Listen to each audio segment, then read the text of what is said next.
they started making noise. So everybody, let's join Jesse Arnold and his buddy Curtis Akerman. Because when indulging in fine geekery, it's always best to bring a friend or two. Shooting the shell. Everybody loves shooting the shell. Shooting the shell.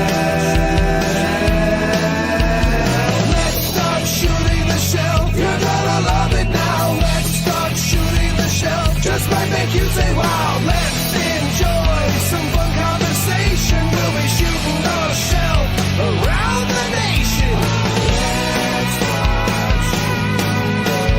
Let's start shooting the shell.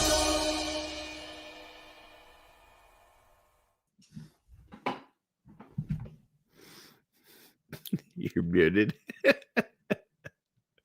We can't hear you. Good morning, everyone. Welcome back to Shooting the Shelve. Curtis is riding a roller coaster, and I'm finally able to wear my plaid again. There you go. And nope, all right.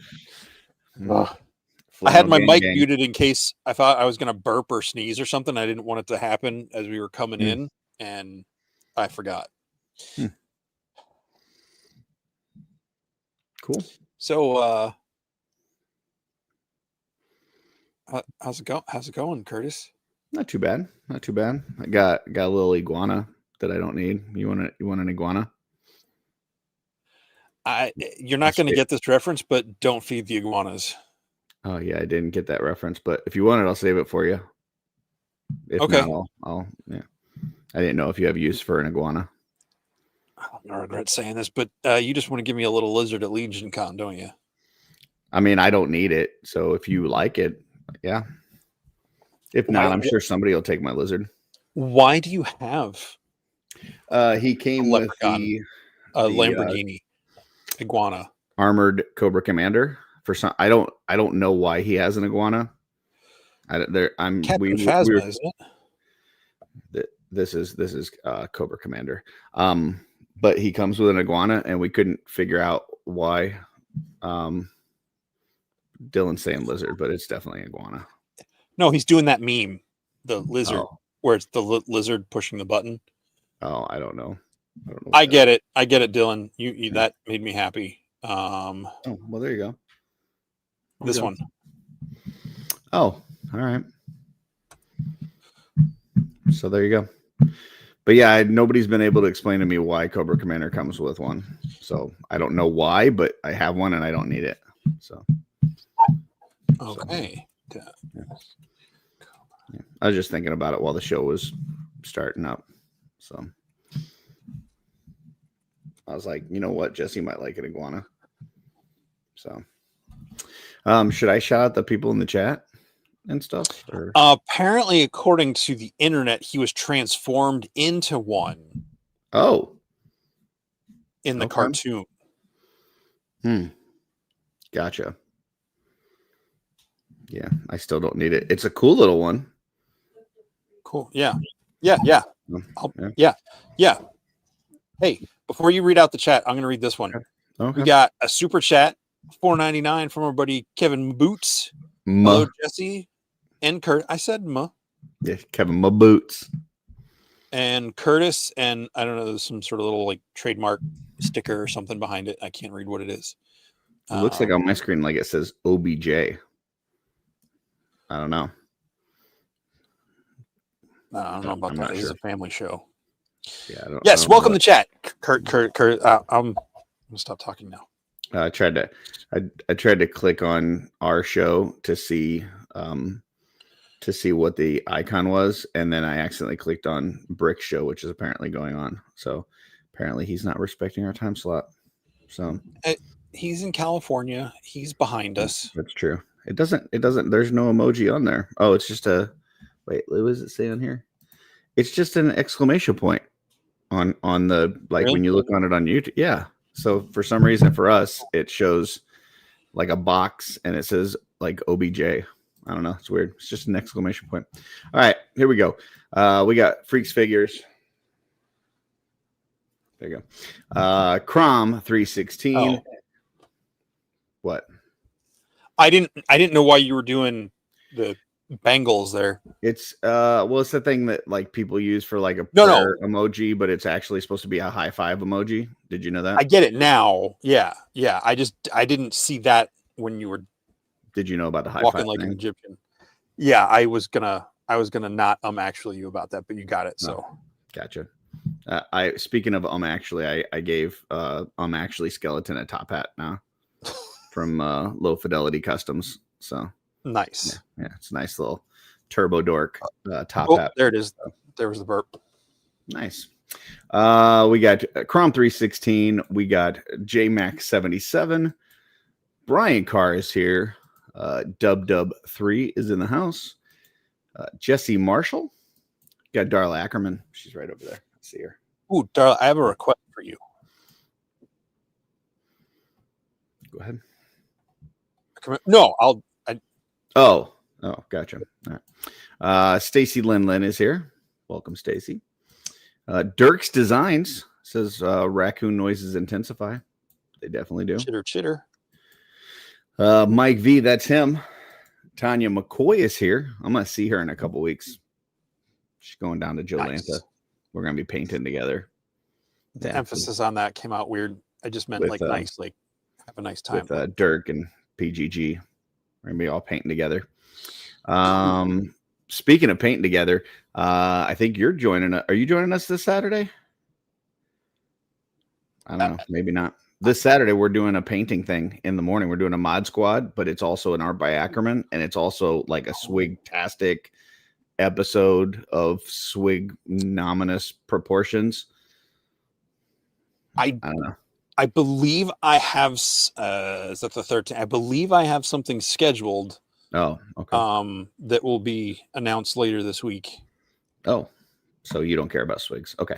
Wholesome Warlock is here. Totally. Alberto Morales. We have William Husted in the chat. Carver Customs, aka Brian Lynn. So that's 3 Lyns here. We've got I Am here. All the rest is silent. Kevin Hamilton, aka Hamiltoes. Dylan, Legends Collector 1321. He is threatening all of his shelves. And then we have Eduardo de Jesus in the chat. Jen, aka Lucky Sprinkles. Hey, there's J Low Fidelity Customs. Check out his YouTube. It is phenomenal. He had another toy hunt video, and just he had a video where he was just kind of having a fun day with his daughter, which was pretty cool. I thought it was a good time. Let's see. We got Michael Morales here. We got Brett Stoddard in the house. I think it might be past his bedtime, but he's here. So appreciate that. Joe Vasapolio. Wait, bring Joe's back up. I love the hard stop. Hi, period. Yeah. He just wanted you to know that he's not going to continue. That's all we're getting. So, yeah. Cincy John in the house. We've got El Spooky Zorro here. Mark Rivera. Scrolling. We already hit that super chat for my boots. We got Kevin McCoy. So we got 2 McCoys, 3 Lyns. Did you say V-Dog at one point? Did I miss him? I didn't see him. Did I miss it? I don't know. No, I didn't say it because I didn't see him. Trevor's here though, so somebody's hitting the like button. So Trevor Williams. No, I didn't mean old like he's. I just meant, like good old, like good old butter. Like Lando Lakes. For some reason, when I say good old butter is the first thing that came to my head, but like good old whatever. I didn't mean. I just mean I'm not saying like that he's old. That's not. And I'm not saying that he's not old, but I wasn't. Okay. Jeremy Govier is here. We got James Studio Sasamudio. We got Twizzler 19 in the house.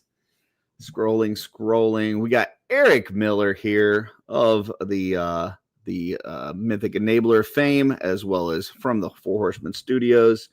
Let's see. Cincy John, Cobra Commander, the exotic pet shop owner years. That might be it. We got Pink Lemonade. Old Monica in the house. Hopefully you're recovering nicely. Glad everything went well for you this week. We got Collectible Fun Matt here as well. And looks like Uncle Bob and Aunt Shelly. And Mrs. Shout out to Uncle. Oh, sorry. This is the last one. Uncle Bob Mrs. and Cincy John. And then I'll turn it back to you. Mrs. Cincy John is here. Back to Jesse for an Uncle Bob saying.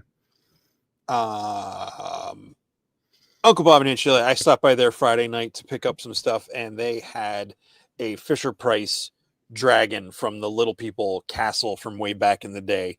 So I was going to show it off on Friday night, but with my connection issues and everything, and I missed the whole payload segment. I'm not calling it the other thing. I didn't get to show it off, but it is already proudly in the display with my other Fisher Price stuff. So You talking about Blake's money shot? No, I definitely am not talking about Blake's money shot. I mean, because that's the new segment. Freaks' Figure says not to actually, Curtis. Hold on a second. Well, let's give you one of these. There you go. But when I type in high five, no emoji pops up. I type in pray, pops up the praying hands. Yeah, I think they designed it as a high five, but then they realized that people thought it was praying hands, and so then that's what I was told. It could be urban legend, like the guy with the hook that when kids are making out in the car. I don't know. They also said that the poop emoji was supposed to be like chocolate ice cream or yogurt or something, and I'm like, no. Gotcha. My mom, when she was younger, she worked at a Dairy Queen, and she said she could get the perfect swirl on the cones. She was like the best at it. With the flip, yeah. Well, you got to get the curly Q on top. Yeah. So I don't know. Never done that. Let's see. Rob says we just had discrimination course at work, and ageism was one of the topics, and it made me think of Trevor. And if the community had an HR manager, I think there'd be some firing going on. Yeah. I don't like when people make fun of Trevor's age. Have you continually done things to piss off Rob? I don't think so. Why? Does this sound like he's mad at me here? I think he's saying you're going to get fired if there was an HR team. Yeah, but we don't have an HR Maybe team. I'm misinterpreting it. I don't think we have an HR team, but I don't think I'd be the first on their list. I think out of the 7,000 people in the cabal, I think if HR was to roll up in here, I don't think I'm the first on their list. I mean, I think they would eventually get to me, but I think they'd have some other things to take care of first. I stand corrected. I was just projecting or misinterpreting or whatever. I mean, you haven't done anything. You know what? We've got a guest. Let's bring the guest on before I continue to shove my feet in my mouth. Some more people popped in. We got Dusty Standiford here. Hey guys, have a great show. Dusty has something in the works that I got a little sneak peek of this weekend, and it looks pretty awesome. I think his table is going to be one that you're going to want to definitely visit early at Legion's Con because something really cool going on there. So and then that is it. Nobody else knew. So okay. Well, ladies and gentlemen, boys and girls, children of all ages. I had children of all ages, iguanas, money shots, Spinosauruses, no money shots. Big Momosaurus or whatever. What was that dinosaur's name? Big Momosaurus. Mama Necosaurus or something. Mama Necosaurus, yeah. Totally made up. Put your digital hand. Everything's made up. Digital hands together, and a round of applause for the one and only guest tonight, Jeremy.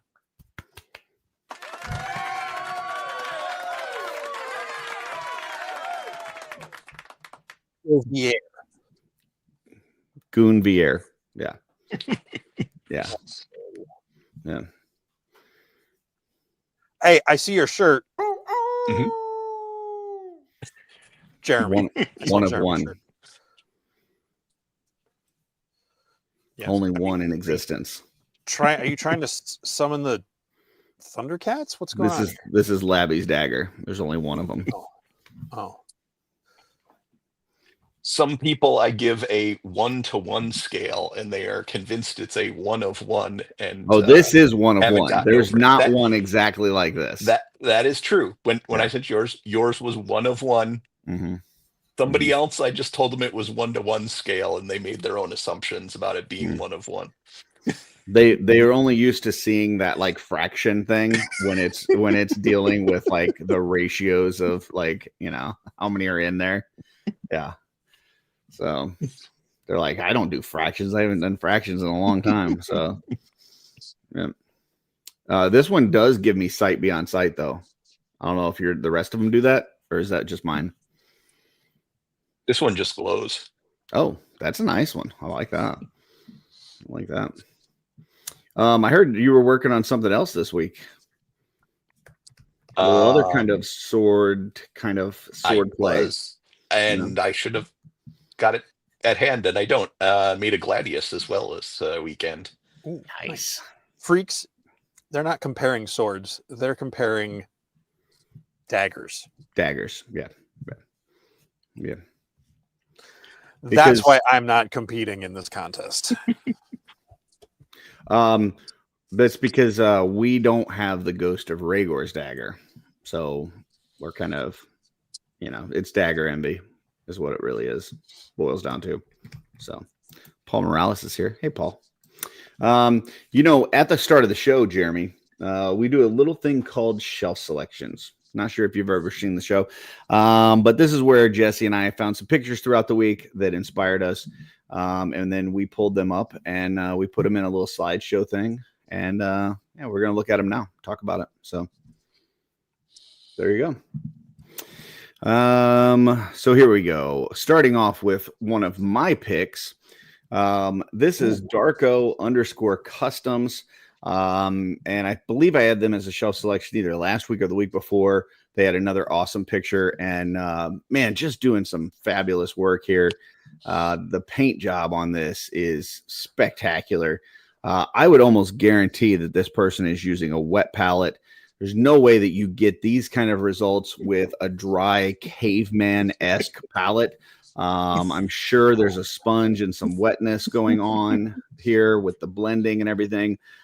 Did a fabulous job. I love that. The one kind of the torn thing is like the one eyeball looks great. And then the other eye with the red tint to it looks awesome. And then the mouth, like this is where I feel like this account is just like kills it is with the gums and the teeth and stuff. Like it always looks super hyper realistic. So yeah, great job. Jeremy, we'll go to you. Those gums look like they're glistening. Mm-hmm. The highlights are amazing on this. Yep. Would you agree with my assessment that they're probably definitely using a wet palette? He just could be keeping his moisture in the brush and using a caveman palette. It's possible. It's possible. I doubt it, but it's possible. Okay. Jesse, thoughts on this one? What? Picture in front of you. What do you think? Yes. Sorry, I'm doing a Curtis thing. I think this is a fantastic paint job. I didn't want to say that out loud because I didn't want to trigger some folks because I know that can be a real difficult one to deal with. But yes, I think this is a fantastic paint job. That eyeball is great. I love the tears in the mask. Like it actually feels like a latex mask or whatever is getting like ripped off of ripped to pieces. It's really, really cool. And I like the two different eye features. He does look like he may have receding gum line. He may want to check with his dentist because he may have the gum disease known as gingivitis. Maybe get a water pick. Yeah. I don't know. Let's not get Van and that whole subculture upset tonight. Of gingivitis? Oh, that I see what you did there. Okay. Next one's one of Jeremy's pick. Or sorry, Jeremy. This one of Jesse's picks. Like they didn't know this was Jesse's pick. Go ahead, Jesse. What do you got?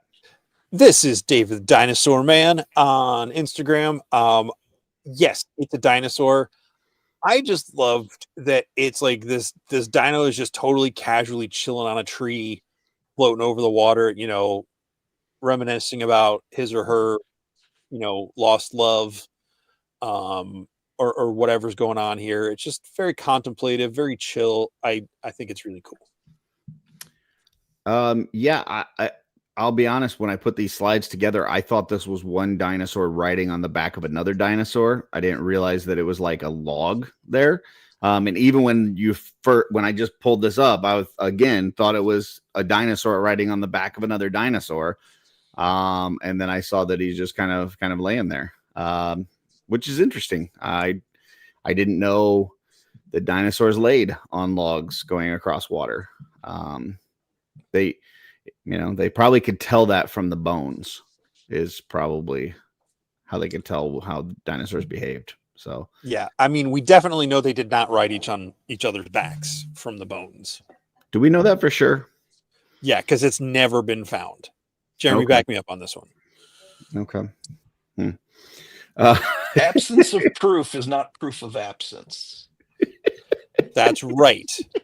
So, Joe, my guy. Jeremy, thoughts on this one? I just think like what comes to mind is he's just saying like, I love you, log. You're the best. Mm-hmm. Just kind of drunk, cuddling up to the log, looks really happy and content. This is kind of how I imagine Jesse at the end of a con. Like, teardown's just finished. It's been a long weekend, and this is. Did I say Jeremy again? Jesse at the end of a con. So this is me. You had one last week, get home didn't from you? Work. Where were you at last week? What was the thing? Carlisle. Yeah. Was that a one-day show? Yeah. Yeah, you probably weren't this tired after a one-day show. Oh, I was, because it was set up to tear down everything same day. Like, oh, that's a lot to do. That's a lot to do. Yeah.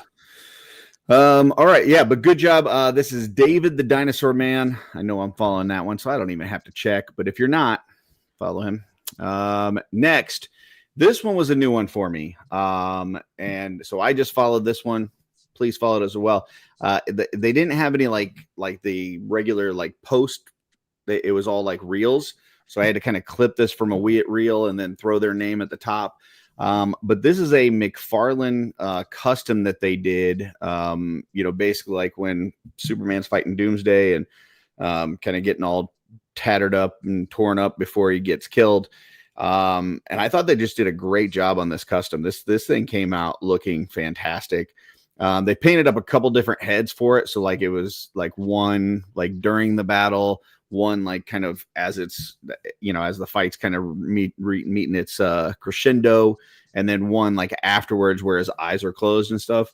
This is the one I thought was the best, and I thought they just did a really good job with the the blood, the torn up clothes, everything. Just came out fantastic. This is I Dig Your Figure on Instagram. Go to Jesse. I like the name of the account. I Dig Your Figure. Mm-hmm. That's fun. Yeah, this is a really nice job. I was I'm like, why is Superman bloody? And then I remember there's that moment in that one Batman Superman movie where he's like, do you bleed? And I was like, all right, because of that. But no, this is fantastic work. Excellent. All jokes aside, great custom, awesome work. I am not following this page, I don't think, so I will definitely be adding them to my list. Jeremy. See, I'm thinking he's bloody just because I'm remembering his bony protrusions cut me. The great writing that was in that whole Death of Superman polybagged issue. That's why you just look at the pictures. You don't read the words. So, yeah. Did want to let me go back to this last picture for a second.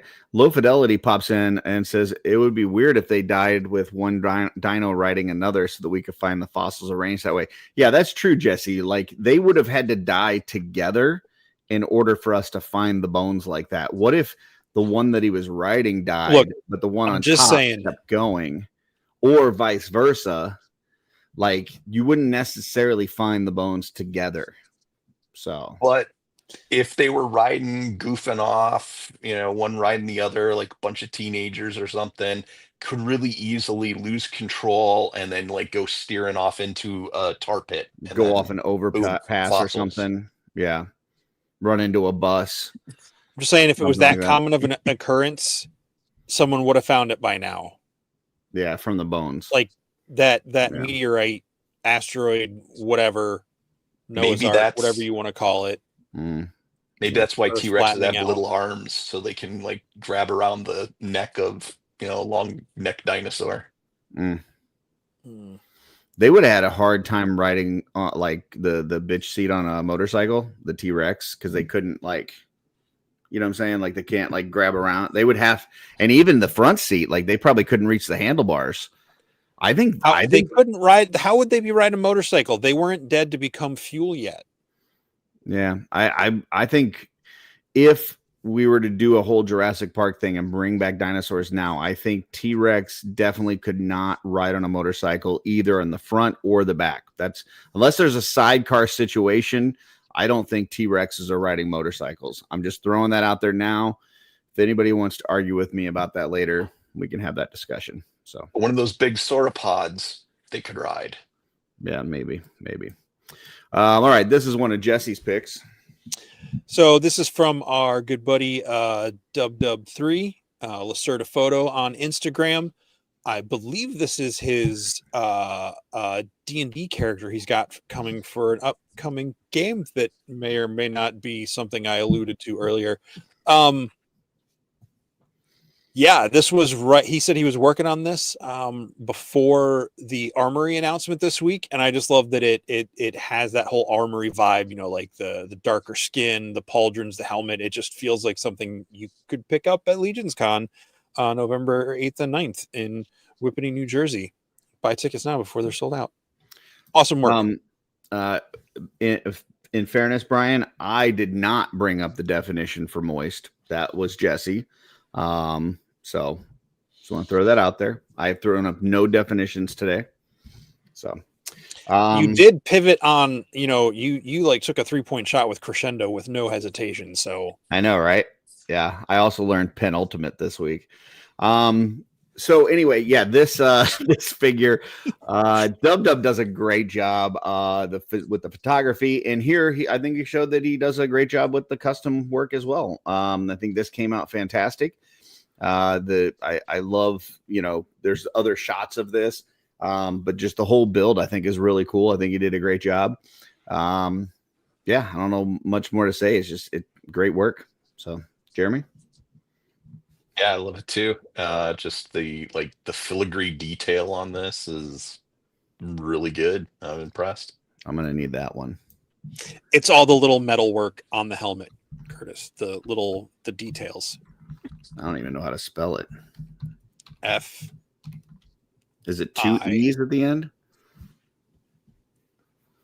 Go ahead. You guys can keep talking. Well, are you gonna comment on it? Yeah, I did. I said that he did great work on the paint work as well as the photography. Okay. So, this is one of mine. This is Eddie and his toys on Instagram. And I thought this was just a really cool shot. Like this is one of those ones, people can say what they will about Mythic Legions and their articulation and this and that, but you take a shot like this and you don't see any of the articulation points, and it just looks like it's a movie. Like this does not look like a toy here. Great lighting. I love the figure. The figure's my new favorite figure. Yeah, I just think he did a great job here. I didn't realize, maybe I didn't catch it on the original reveal or in some of the photos or whatever. But I didn't realize when you take that cloak off that he has all that like red and gold on the arm and stuff. Like there's so many paint hits on this thing.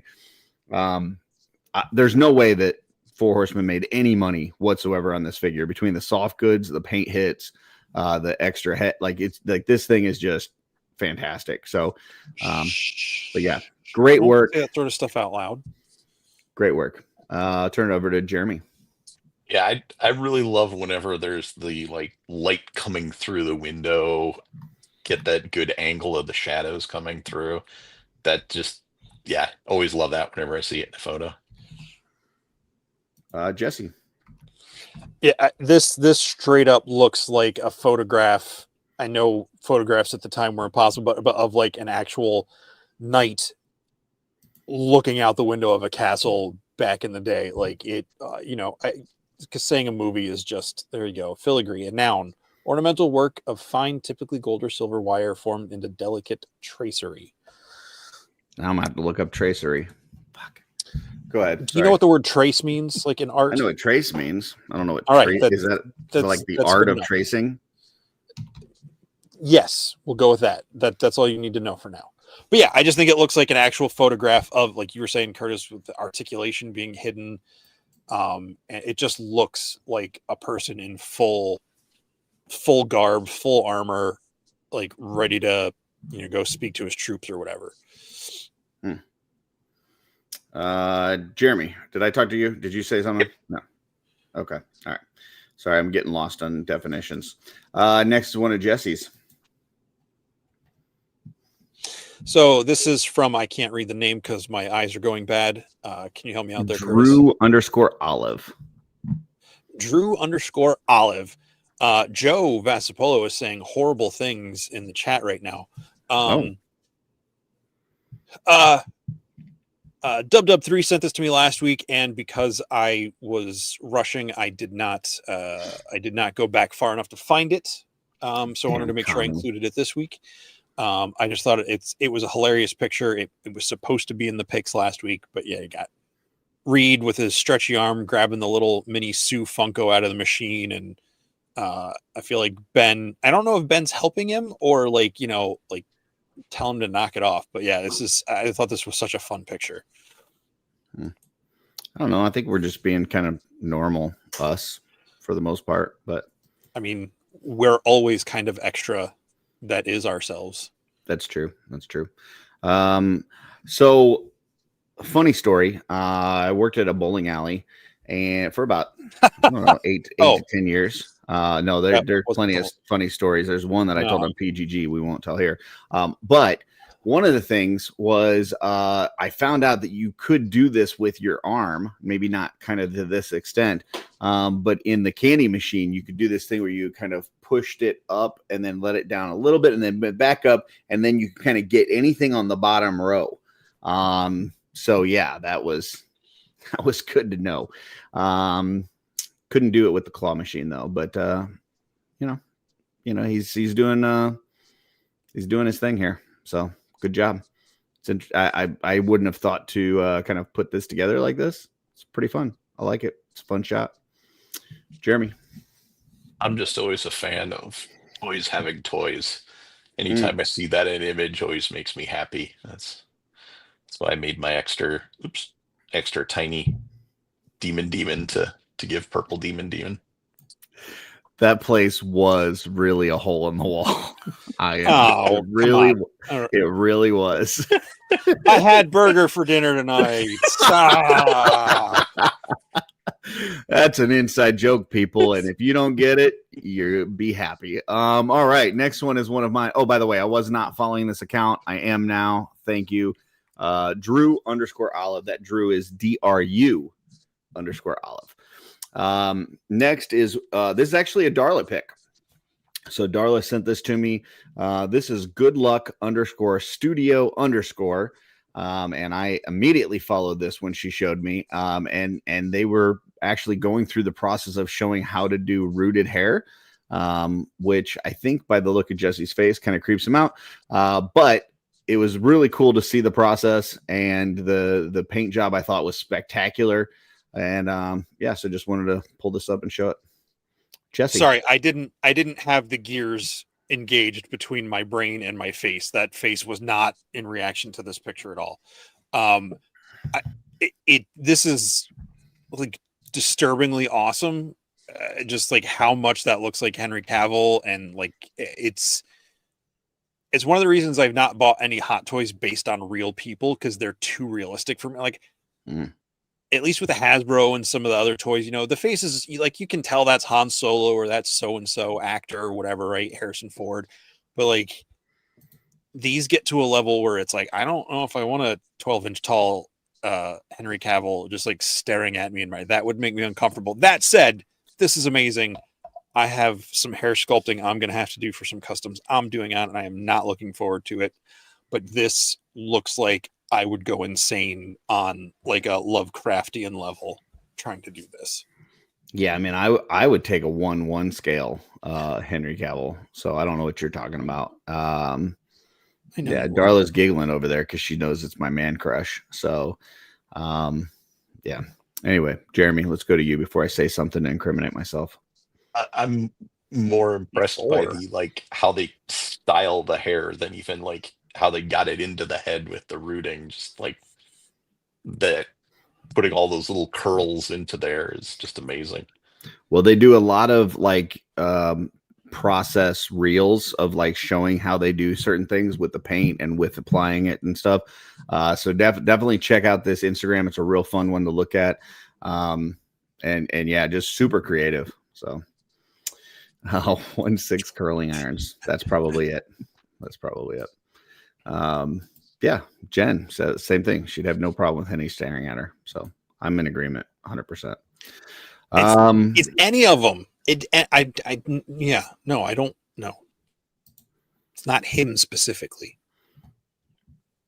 I mean, I'd be okay with 12 inches of Henry, but next one's one of Jesse's picks. This is Toy Immersion. Jesse?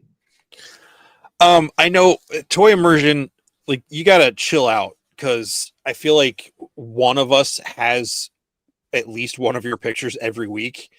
It's just such a variety and so much stuff. I was like, why am I getting like biker chicks in my feed? Like, there's no reason. And then I was like, oh shoot, that's a Baronet. Like that's a toy. And I just thought that was really cool. I don't know what that bike is, but I just thought this was such a really cool picture. And I think that's the Baroness that comes with the jet or whatever. Yeah, I believe that's the name of it, the jet or whatever. Look, so, yeah. Some of us know dinosaur names. Some of us know. Well, when it's Mama Necosaurus. I read it off a box. Yeah. I will say, first off, to echo Jesse's point, yeah, Toy Immersion, like, calm down. Save some awesome photos for the rest of us. Like, do you have a job? What do you do? Like, I mean, I'm on, I don't know. I guess I'm on YouTube a lot. I guess I can't say anything. But that being said, this is the second coolest Baroness pick I've seen. The first, obviously, being the Offworld episode where Joe Gonzalez was Baroness. He was hot. And but other than that, this is definitely number 2 after that one. And yeah, pretty cool. Is that an actual like Cobra bike, or is that something that is a bike from another line that they slapped a logo on? The first Baroness came in a set with this kind of weird looking red motorcycle. Okay. And I'm wondering if it's that same motorcycle just painted and modified. I remember it was kind of silly. It was definitely different because it looks like the Batman one from the what is it, the Pattinson?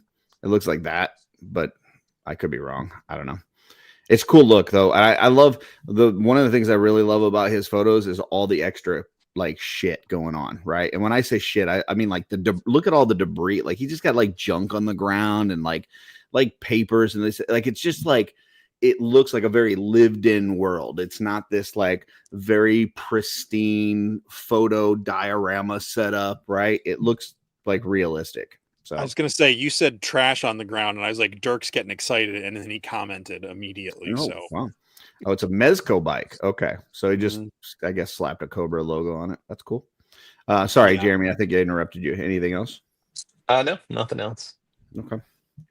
Van, I don't think Jesse's gonna allow it. The thing with our song is it's got like that intro at the beginning first, like there's like 15 seconds. I think if it was just the song, maybe, but because of that 15 seconds, it's kind of an awkward 15 seconds before the music starts. You can just slide the thing back to the beginning, watch the video, and then come back. That's true. All right. Next one is one of my picks. This is our buddy Faisal doing some awesome stuff. You know, him and Elijah doing the cool thing where they, you know, take their toys and they go out and just like hike in like really awesome places over there across the pond. And, you know, just find awesome spots to put their toys and take a photo, you know, with the, you know, the lighting of the day and everything going on.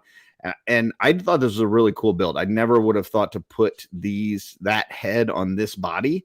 But for some reason it totally works for me.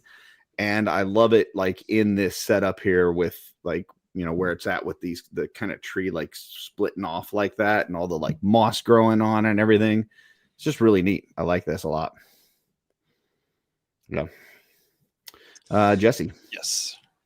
Yeah, this is great. Please stick to your Edgardo voice. That hurt my soul a little bit, but nice try. Photo is awesome. I love it.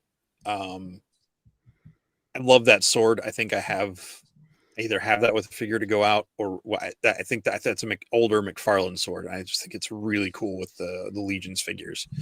Yeah.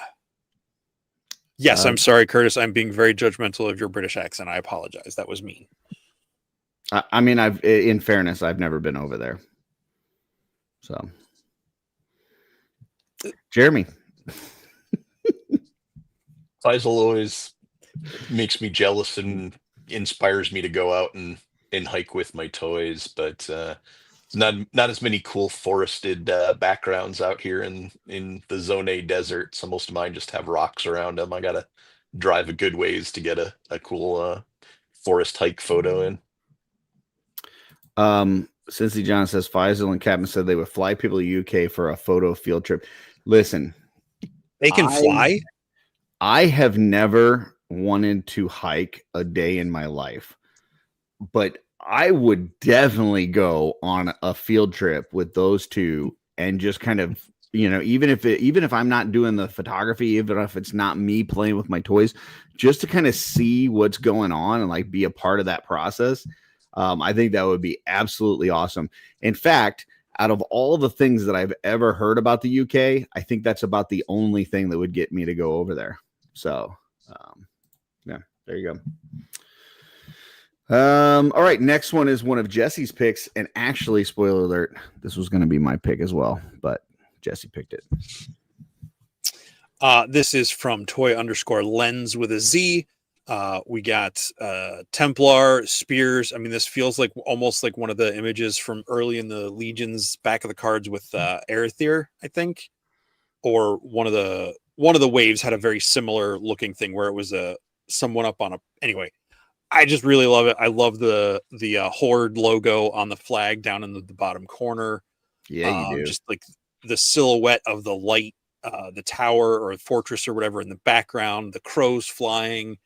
This feels truly cinematic. Yeah, I just thought this one was really cool.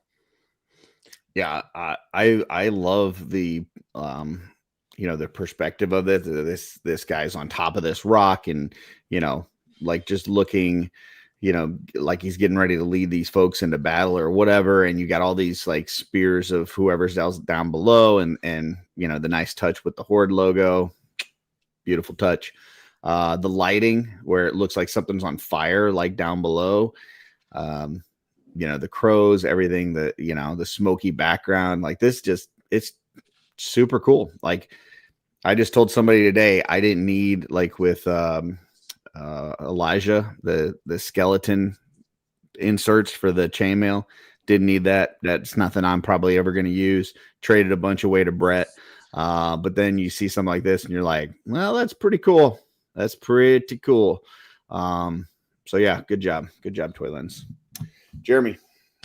Yeah, I really love the kind of yellowy orange light coming up from below in that. Just really makes it look like there's lava or fire down below him. Really makes that pop real nice. There you go. And that, folks, is it for shelf selections. So appreciate all the people that we looked at the photos tonight. Make sure you're following their accounts. Appreciate all the people that watched as we went through there. Thank you very much. And yeah, that's it for shelf selections. It was a lovely show. Jeremy, thanks for coming on. Appreciate you being here. So, oh wait, we still got more stuff. Wepa! So, Jeremy, what you got going on? What's up? What you working on? Mostly lately, I've just been having a lot of fun with my printer. Yeah, Been like you mentioned, looks just like made from made a new behind you, it sword. looks like you've been printing some big stuff too. Yep. Been having fun making my demons in huge size. That looks pretty damn cool. It I like it all that. it all started by mutual friend asking how small I could make Wow. the demons. Um, so there we go. Wow. For Now, comparison. could you give me a fraction of that in hands or feet of how big that is? It's 7 millimeters tall. Or no, How I'm many- sorry. From the horns, it's 11 millimeters. If that I don't- helps. No, we know don't what do a millimeter metric. is. How many could you fit in your mouth? They're really pointy, so I don't want to try that.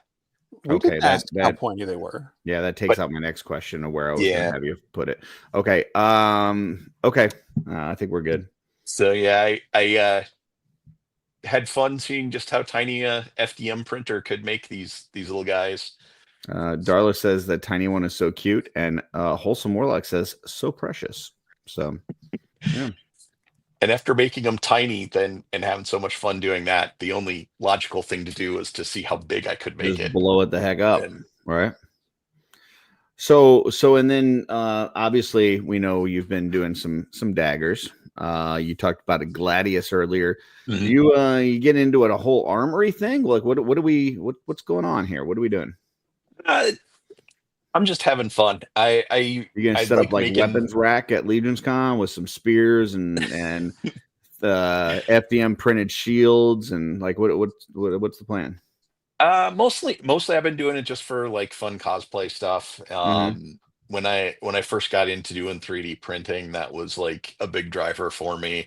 My son really loves cosplay, and so I've made some, helmets and Mandalorian armor and various, guns and stuff for him for cosplay. And so I'm just having fun making the daggers, giving these out. I've made a whole lot of these, send them out to the Purple friends, and I'm gonna have a handful or so of these at Legion's Con to just hand out to people. Want to represent with the And Rhaegar's out dagger. people. Watch your backs, folk, is what I'm hearing. Yeah.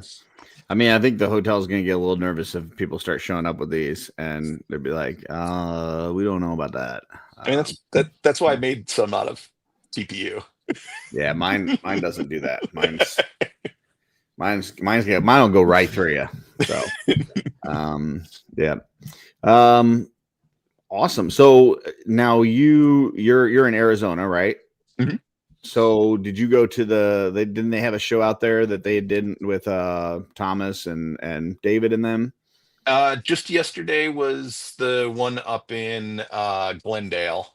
I unfortunately did not manage to make it. Was going to, but my son was working, and then I had something come up with my daughter too, so I couldn't make it up this time. But we often go up to that one, the Nice. Epic Toy Show, it's called. Gotcha. And you will be at Legion's Con, I'm assuming? Yep, for sure. Nice. What about throughout the rest of the year? Do you get to travel for any other shows or? I try. I lucked out this year. The corporate for where I work is out in South Jersey, so Oh, nice. managed to scam a trip out to corporate to make it to ZoloCon last year, Very cool. or this year, I guess I was. Planning on trying to do the same again next year. But yeah, rack up my frequent flyer miles and go when I can.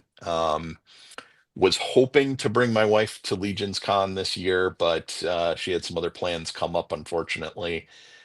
But lucked out by I originally was not planning on going to CarverCon because it happens to be our anniversary weekend, and I wasn't going to try to sneak out to go hang out with my friends and play with toys on the anniversary. But when my wife felt really bad that she couldn't make it to Legion's Con, I decided to push my luck and say, Tossed it well, out maybe there. next summer we could go to scenic Ohio.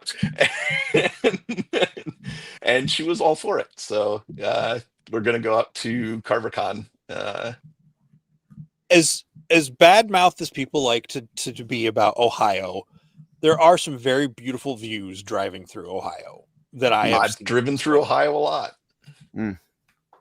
I grew up in, well, both my wife and I grew up in Wisconsin, and went to school in upstate New York, and then lived in New Jersey for like 7 years. So between going back home from New Jersey, we drove through Ohio and Pennsylvania many, many times, and Okay. got pulled over in Ohio too many times. And I heard that So was like upstate New York and go ahead. Wisconsin. So two beautiful places, and I'm sorry, Jersey, and then Jersey. yep. Mhm, mhm. Yeah, I heard that was one of the final things that sold Brian on doing his own convention. He was like, nobody's going to want to come here. They're going to want to come to Ohio. And then he was like, wait a minute. People make a vacation of going to New Jersey. And he's like, you know, if a horseman can sell people on New Jersey, I'm sure I can sell them on Ohio, you know? So yeah. Then that's how it came to be. Yep. So, Grew up in Madison.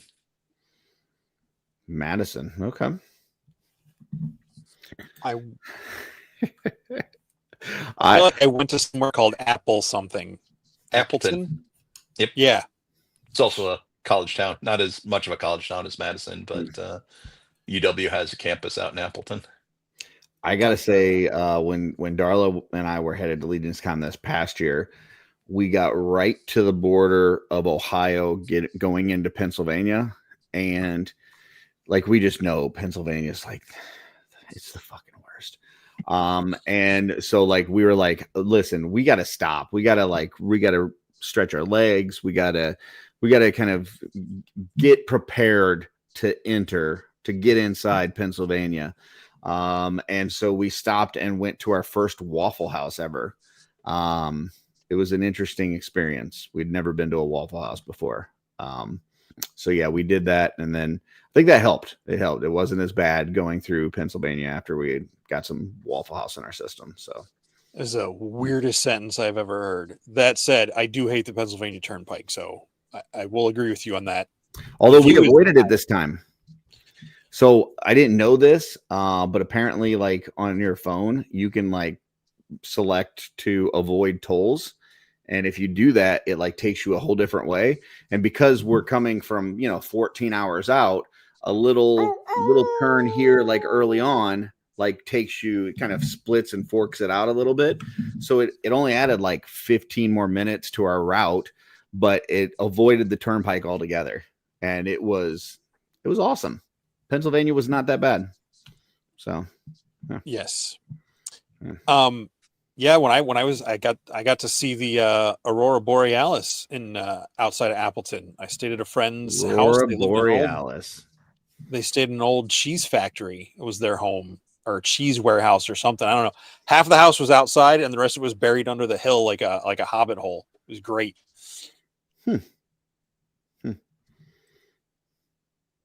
Interesting. And now they're all talking about Perfect Strangers and Cousin Larry Appleton in Balky. Yeah, I can see that. Shun piking?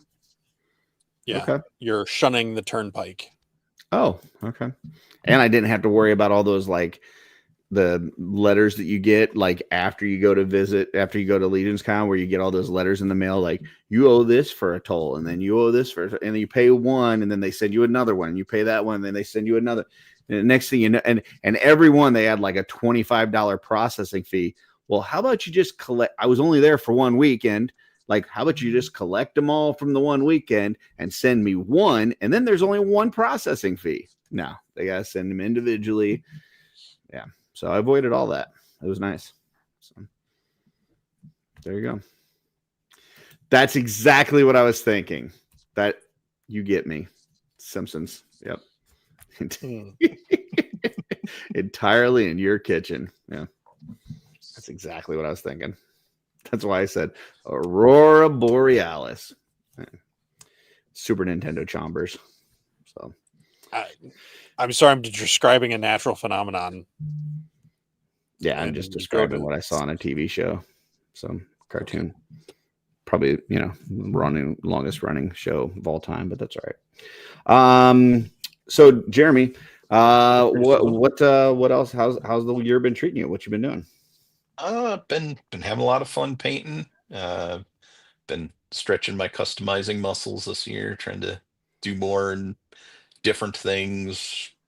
Learned Dirk's dyeing technique to Oh yeah, play around with dyeing some figures. Still been avoiding the moist palette. did you get the mason jars? Yep. Nice. Yeah, very cool. Can I make a comment on dyeing? Yeah. I tried to dye some fabrics last night, and I tried to cheat and just use food color. Not as effective. It did it, and it turned out okay, but yeah, not as effective as actual dye. In case anyone was wondering. Okay. Been having fun. The science officer, if you dye it, the like sparkle flecks that are kind of in the pearlescent of its armor comes out really cool with the dyeing too. Ooh, interesting. Do you have any pictures or any to show? Do I got it nearby? And when you dye a science officer, what's your go-to color?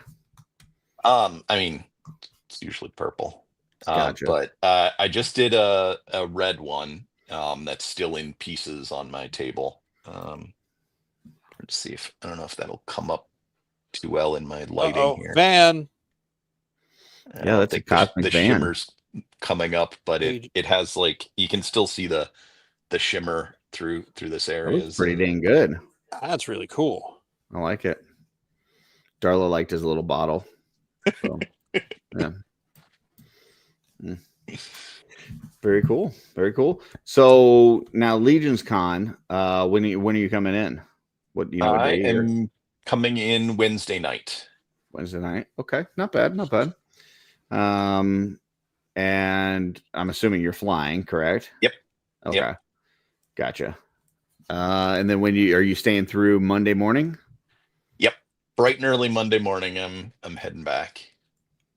Nice. What are you looking forward to the most so far? Well, besides the people, that's the easy answer. But besides the people, I had convinced myself that this wasn't going to be it. 'Cause last year I was obsessed with wanting to do the armory experience and planned out my morning around getting in line for the armory experience, and then what after that, who I was going to run to hit in the vendor hall.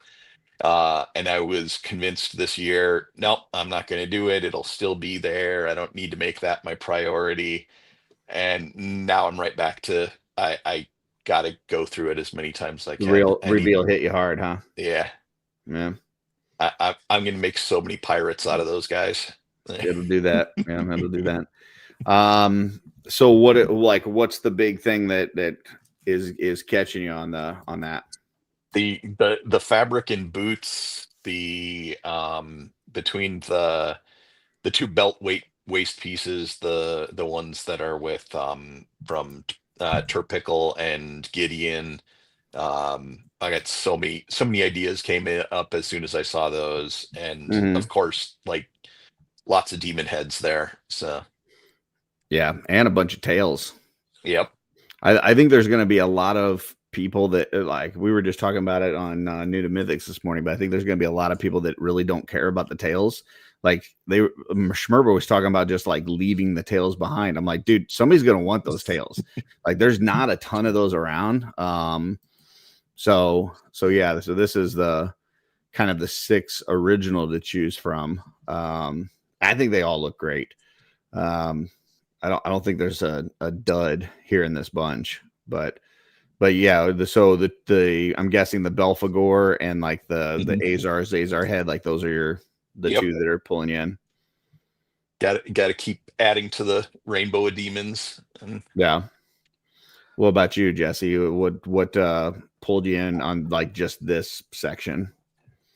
I really like the fact that it's that you have the option for like the full bare torso, like neck to hands, no wrist guards, no gauntlets or anything like that. It's I think I'm glad we're getting a lot more color options in that than the few that we have. I think Legendary Barbarian is the only one we have in hand yet, and even Anubis has that ring, that bracelet around his upper arm. So the Gaspar comes with the right, doesn't he? right, Gaspar. Yeah. Yes, okay. Yeah. So yeah, I just think it's really cool. That's why I bought really a few extra of that, and because I didn't know they were going to do this, they could have saved me some money on the Gaspars, but that's all right.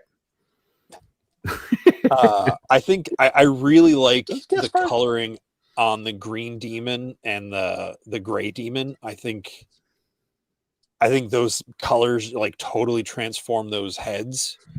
Mhm. And I did ever get officially commented on, is this white orc, that's a new sculpt, right? So Joe, I don't know if Joe's still in the comments. I messaged Jeremy and I said, Jeremy, I'm not crazy. This is new, right? Because the fangs look like they're going in a different direction. They look more pointy. And the reply that I got back from Jeremy was the word silence. And that's it. So I don't know.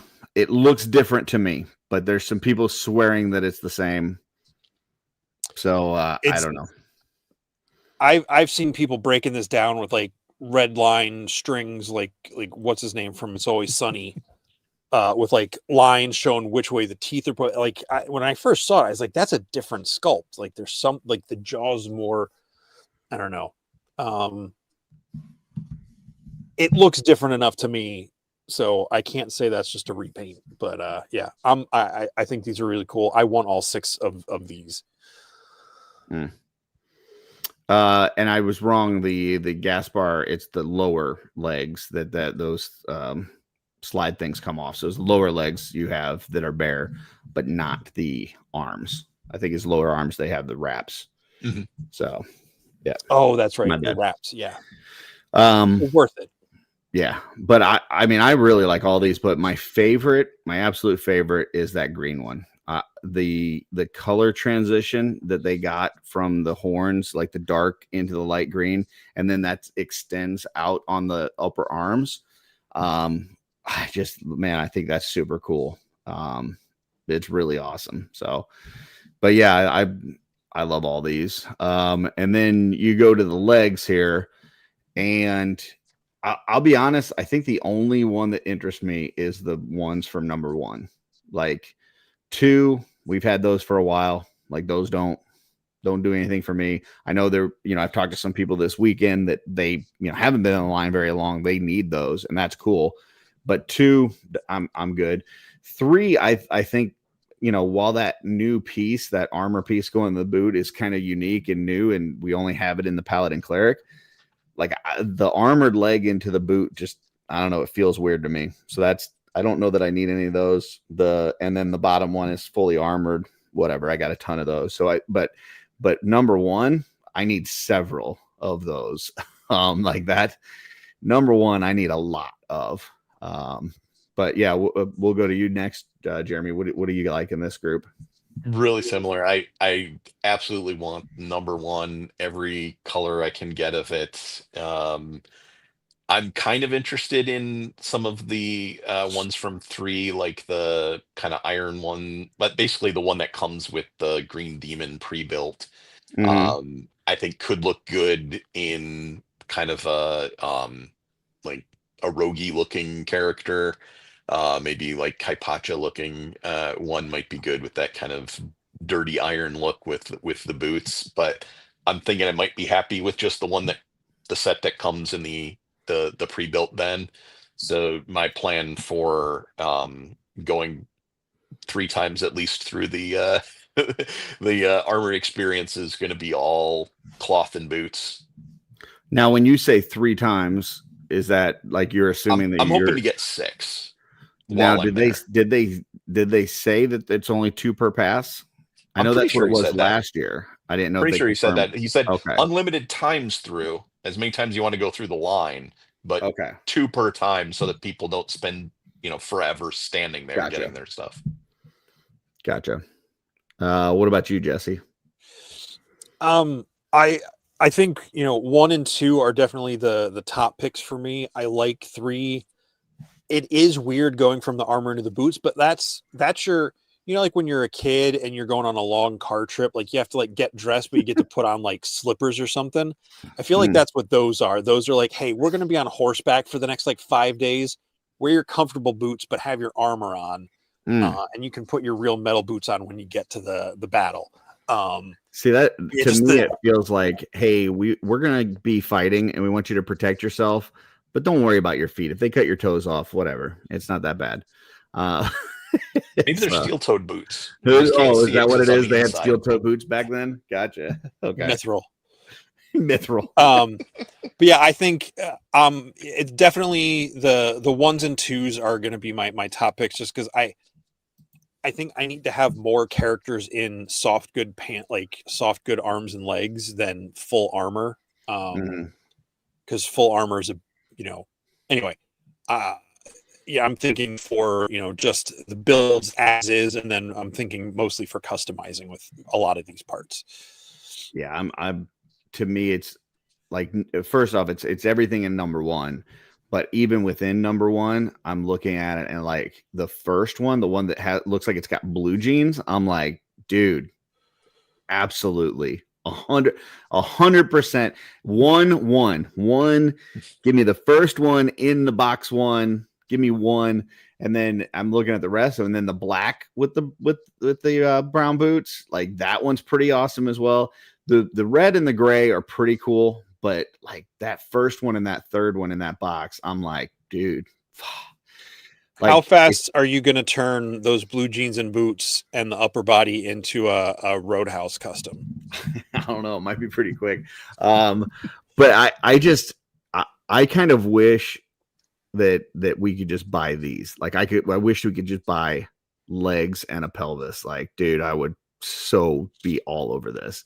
But yeah, if they surprised us like they did with the barbarian pieces, or whatever the bear pieces one of a like soft good legs, a pelvis pack.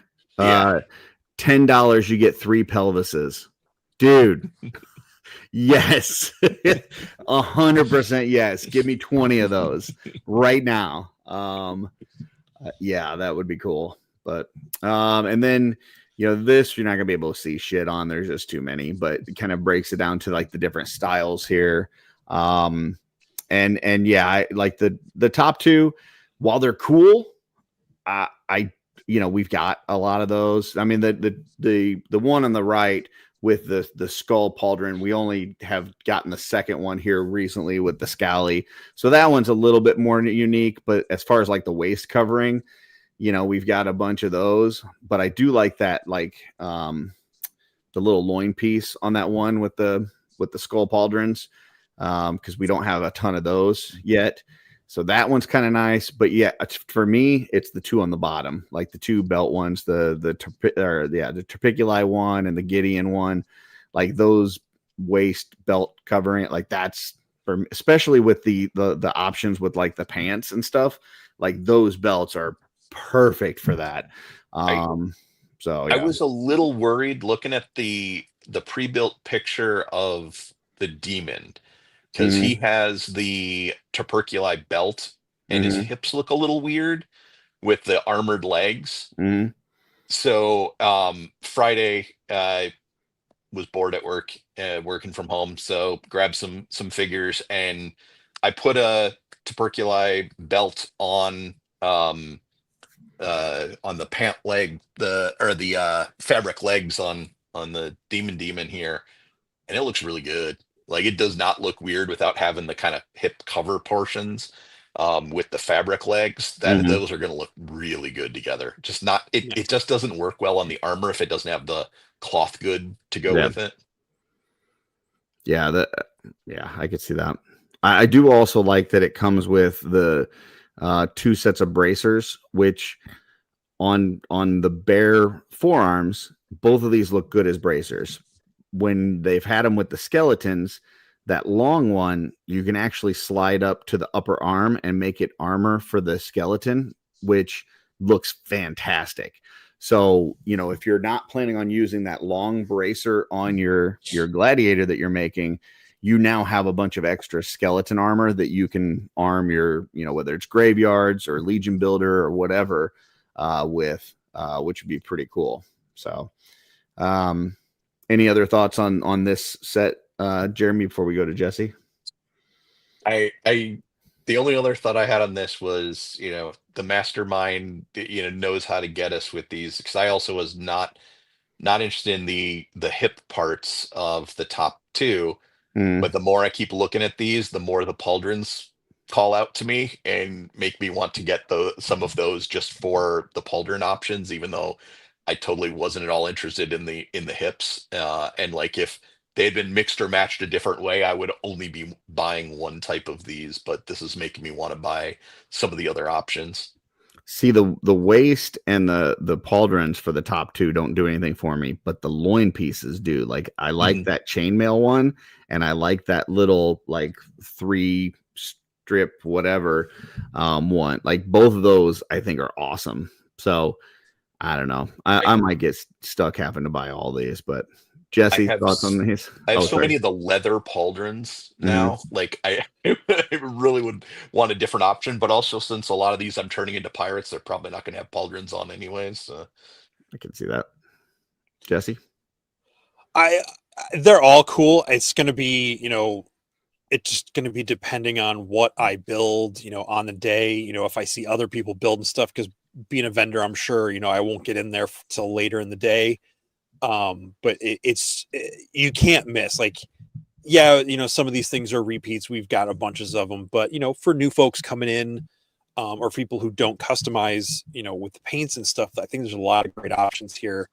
I am with you. I do like the bottom 2 rows the best, but I do love those upper pauldrons on the red one in the first spot. And I've painted so many of that the waist piece on this to the second on the top that like getting one that has paint hits on it would be great. Just to not paint that again. I think do they're all want to fun options. Yeah, I do want to let people know before we get too far away from the legs that we were talking about. I already expressed my disappointment to Joe Vassapolo that he couldn't talk them into one set of dwarf legs. Like, we got 16 legs here, 16 sets of legs. Couldn't throw in one set of dwarf legs. Maybe that's what we get as if we get a spare part bundle, Dude, which I think was an accident. If they had dwarf leg, like the ones from the Gaspar Gorich set last year, the ones that are like painted, like looking like leather, if they had a set of dwarf legs as an add-on pack, dude, we still don't know where those money. gold dwarf feet came from. Yeah, I don't know what that is. Yeah. Not going to happen, Joe says. He said he tried. So then we've got these helmet options. We already got the unhelmeted head, which they look fantastic. And then we get these, to me, the ones in the first row, I'm sorry, that helmet does nothing for me. I know Stacy Lynn said that it looks like a scuba diving helmet to her. It's just not for me. And then the gimp mask in the bottom row, not for me. The 2 in the middle, though, I love. I think that Calavius head is so underrated. And then the Spartan head is awesome, and I love the paint jobs on these. Like the reddish, kind of blood armor ones at the front on both of those look great. The ones with the multicolor yellow and black look phenomenal. And then the 2 on the far right that kind of have like this almost like bronzish look to them, I think are great. The only 2 in those that I'm not completely like over the moon on are the second ones, the more brighter kind of colors. But those two helmets, the Spartan one and the Calavius one, I think are fantastic for me. But yeah, Jeremy. I'm over the moon about the GIMP mask ones on the bottom row. The eye effects like totally sold me on these. I already was starting to do the rainbow of those with my undead builders. I had made purple and I'd made red. We had the blue and the green out already. The Burning Knight was gonna be, it's like a yellow to orange gradient. So when I first saw the teas, I was hoping that there would be either a yellow or orange so that I could get the whole rainbow, and was over the moon when I saw that orange come up. So those I was most excited about, but I also don't think I need more than one of each of them. So since two of them are in the pre-builts, I'm probably just going to grab the other two. And then beyond that, definitely want to get some of the Mohawk ones, the Spartan helmets, just I've had such a hard time painting the filigree, like Dub had on these, that having some really cool looking pre-painted factory paint job ones, I think will be cool. For sure. Jesse? The blood armor color and the black row are, I think, top to bottom great. They're my favorite, like, overall. Love all four across the bottom, and I really like the last row. I think they're all really cool. And again, the Calavian helmet is awesome, but just getting those with the Skeleton Raider, I feel like I already have a couple extra of those, so I personally am not as excited about that one, even though it is a really cool sculpt. And like you said, or someone said before, being a part that's not as available, having it ready in the different colors is really cool. But I think my favorite is the black and yellow Mercurian helmet with the black and yellow plume. I love that duotone look on that. And then I can't remember which head it was. If it was the bottom row orange, where was it Joe put together with or maybe it was the green one with the Crossroads Revenant figure. Yeah, like pop and swap. I thought that looked like to have kind of like the mountain, like when he gets turned into like that zombified thing from Game of Thrones, where you've got this kind of like zombie spectral tank of an all armored undead guy would be cool. For sure. Yeah, I can't believe that, I've seen a ton of people paint up the Mercurian ones, like, over the years. And for the life of me, I'm sure somebody's done it and I just missed it, but I can't remember anybody doing like a striped pattern on the fin like that. And it's like, of course, why wouldn't you do that? Like it looks beautiful. But I can't recall anybody actually doing that. I think it's awesome. I did that on one of my customs, one of the heads from Wolf King that had a plume on it. Gotcha. Yeah, it looks fantastic. So great job there. Then, we get some extra belts and stuff, which I think this is cool. I mean, it's almost like a belt pack with this, in terms of what all you get. This is just, it's a lot.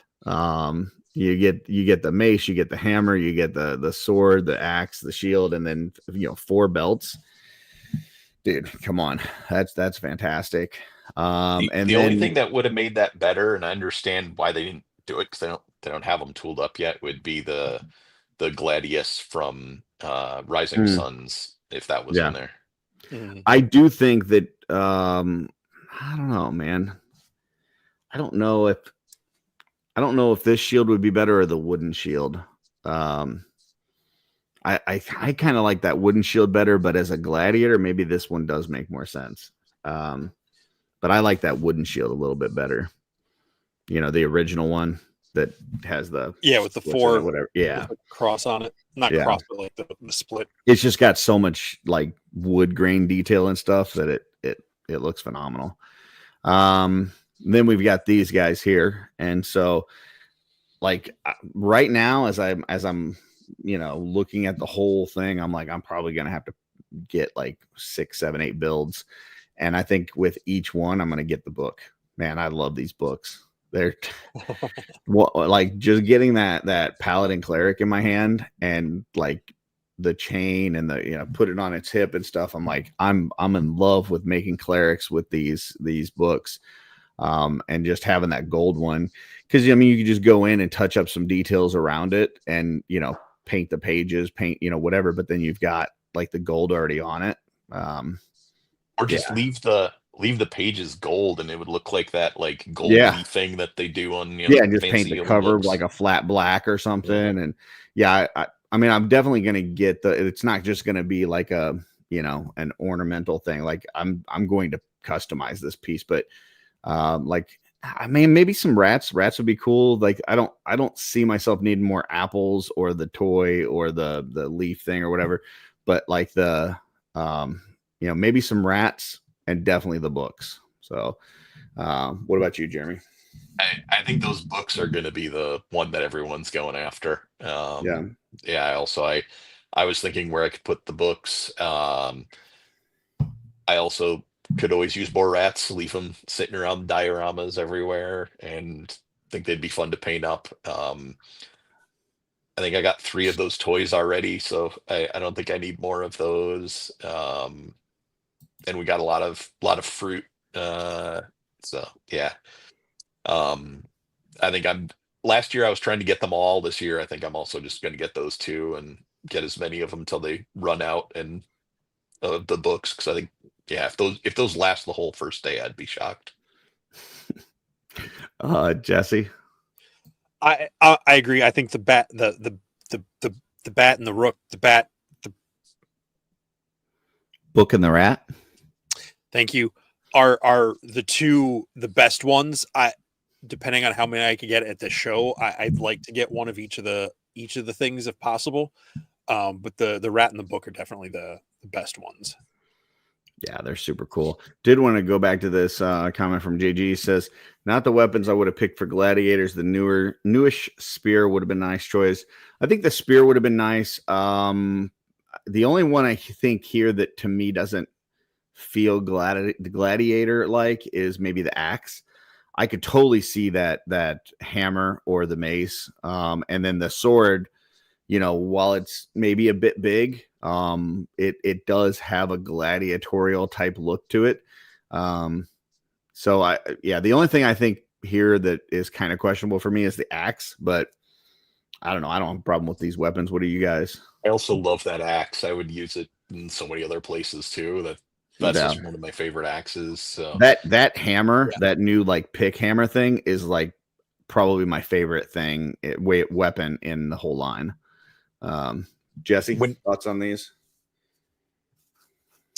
Jeremy, were you going to say something? Oh yeah, I was just going to say, when as excited as I was at Legion's Con for the experience of the build, when the pre-builds came out, I was a little bit like, I don't know if it's really worth, because it was like the same time when I was like, oh, $45, I could get another figure for like 40 at the table, and it didn't, they didn't quite get me as excited later. When I was looking at this, it made me think like there's like $5-10 worth of belts and other weapons I'm going to use on other things in this, and that price tag just looked all the better for the pre-builts down the road for me then.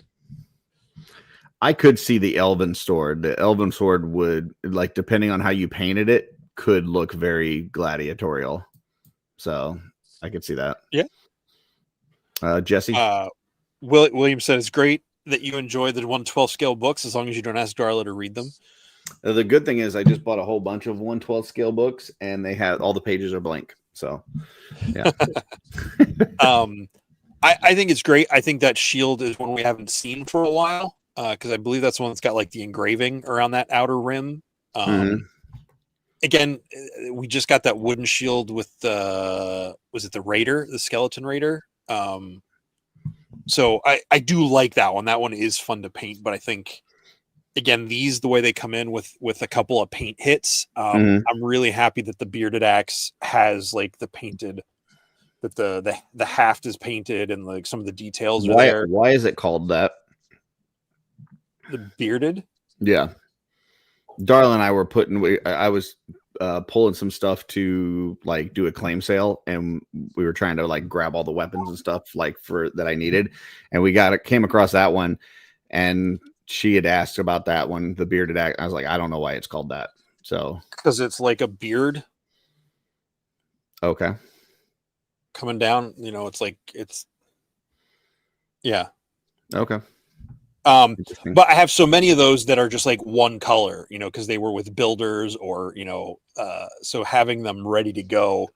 Because I don't know about you guys, but painting handles on weapons is the worst thing. Because like I feel like even though I spray coat stuff to seal, it never fully sets. So when I put it in a hand, it always chips some of it off. Yeah. Yeah. Yeah. Yeah, I agree. I mean, some of the Legion Builder ones, when we've had like I was going through, my weapons to try to put stuff together for this sale that I'm putting together, and I came across some of the ones from the Legion Builders where like even the handle is kind of like a gray or like a gunmetal like the rest of it, and it's like, yeah, that doesn't look cool. So the fact that this is, they painted this with the wood color on that, and then the metal up top, like, it's just really, I mean, it's not ridiculously ornate paint jobs, but they are cool enough. So, Oh, that's great. but yeah, that hammer with the, with the pick, like, dude, I love that weapon. That thing's so cool. So, let's see. Bearded axe gets its name from the distinctive shape of its blade. The lower part extends. The lower part of the cutting edge extends downward, creating a long beard that hangs low below the axe's handle. Okay. All right. Cool. Very cool. Get the AI nonsense out of here. We already answered that question. Thank you. Oh, sorry. Yeah. Yeah, we're gonna kick you out like Dragon Con. So. And I think, was that it? Oh, then these are the pre-builds. So what were you saying earlier about the pre-builds, that the stuff you didn't need, Jeremy? Well, the biggest thing with me was the legs on the green demon. Mm-hmm. That waist piece and those legs, just the shape looks really weird to me. Ah, gotcha. But yeah, the way that it connects to the, okay, I see what you're saying. So like, Yeah. I mean, I'll probably use those legs and swap them out with a different belt piece or something on there to make them look better. But yeah, this one I was totally sold on. I want the all-in of the pre-builts. I think that Gideon one, the one with the in the middle there, I think you could take that loin piece off and it looks fine without a loin piece, which means you now have that loin piece available for another figure. Mm-hmm. So nice. Thoughts on the pre-builds? Anybody? Start with you, Jeremy. I love them. It made me start thinking a lot more about the pieces I want, because I'm sure I'm going to get all of these. So prioritizing which ones I grab first Saturday morning are going to be based off of that. Yeah, these are fantastic. I think probably the one that I'm the least excited for is the Bardrick one. But that's still cool. It's just the other ones are just, I would say that one's probably the least, and then the vampire one is probably my second least. The other four, I'm ecstatic for. And even those two, I'll be happy to get all of these, but those are probably the two that I'm not as excited for. The darker one, kind of the bare chested, African American, but the darker skin. I really like that whole build. And then the demon one, the green demon, I think are my absolute two favorites. Like these, they're great. Jesse, your thoughts on these? I think they're all great. I would say I think the Bardrick head is probably the head I'm least excited about, but I think that's a really cool look overall, because he's kind of got this like pretty boy vibe going to him, but he's still like jacked, and it's like he's the guy kind of like what was that guy from Street Fighter, Vega, that always had the mask on.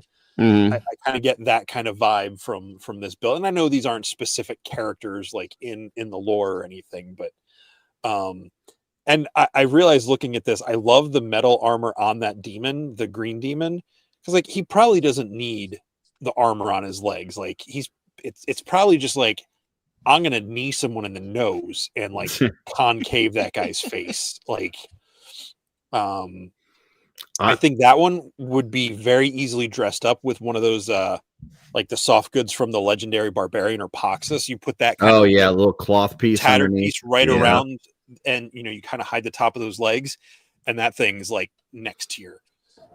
Yeah, I think they're all cool. Definitely want to get all of these. So I might wait for the online sale to get these builds. Yeah, I know they can't just have like too many options, but I really wish that you could get the Gideon belt, but then choose the loin pieces separately. Like that's what I would have done. Like, because that one that it comes with, like I got, I don't know, 10 trillion of that one.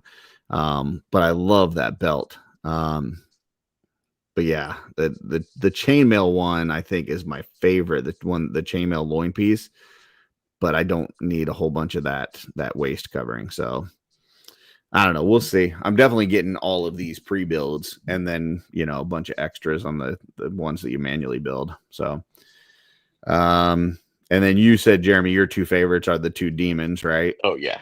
And then what's your least favorite out of this? As he's with the head like shown here, it's the Baldric. The Baldric head that does nothing for me, but I'm also gonna, I'm keeping one of my multitudes of red demon heads unprimered right now, so that I have it ready to just slap onto this when I get the red body with it. But yeah, that's probably the one it's another one that has the armored legs instead of cloth legs on it in that build. But also it's got the pauldrons I really like. So yeah, there's something I like on all of them. Yeah, I think Tidy says not a huge fan of that loin piece either.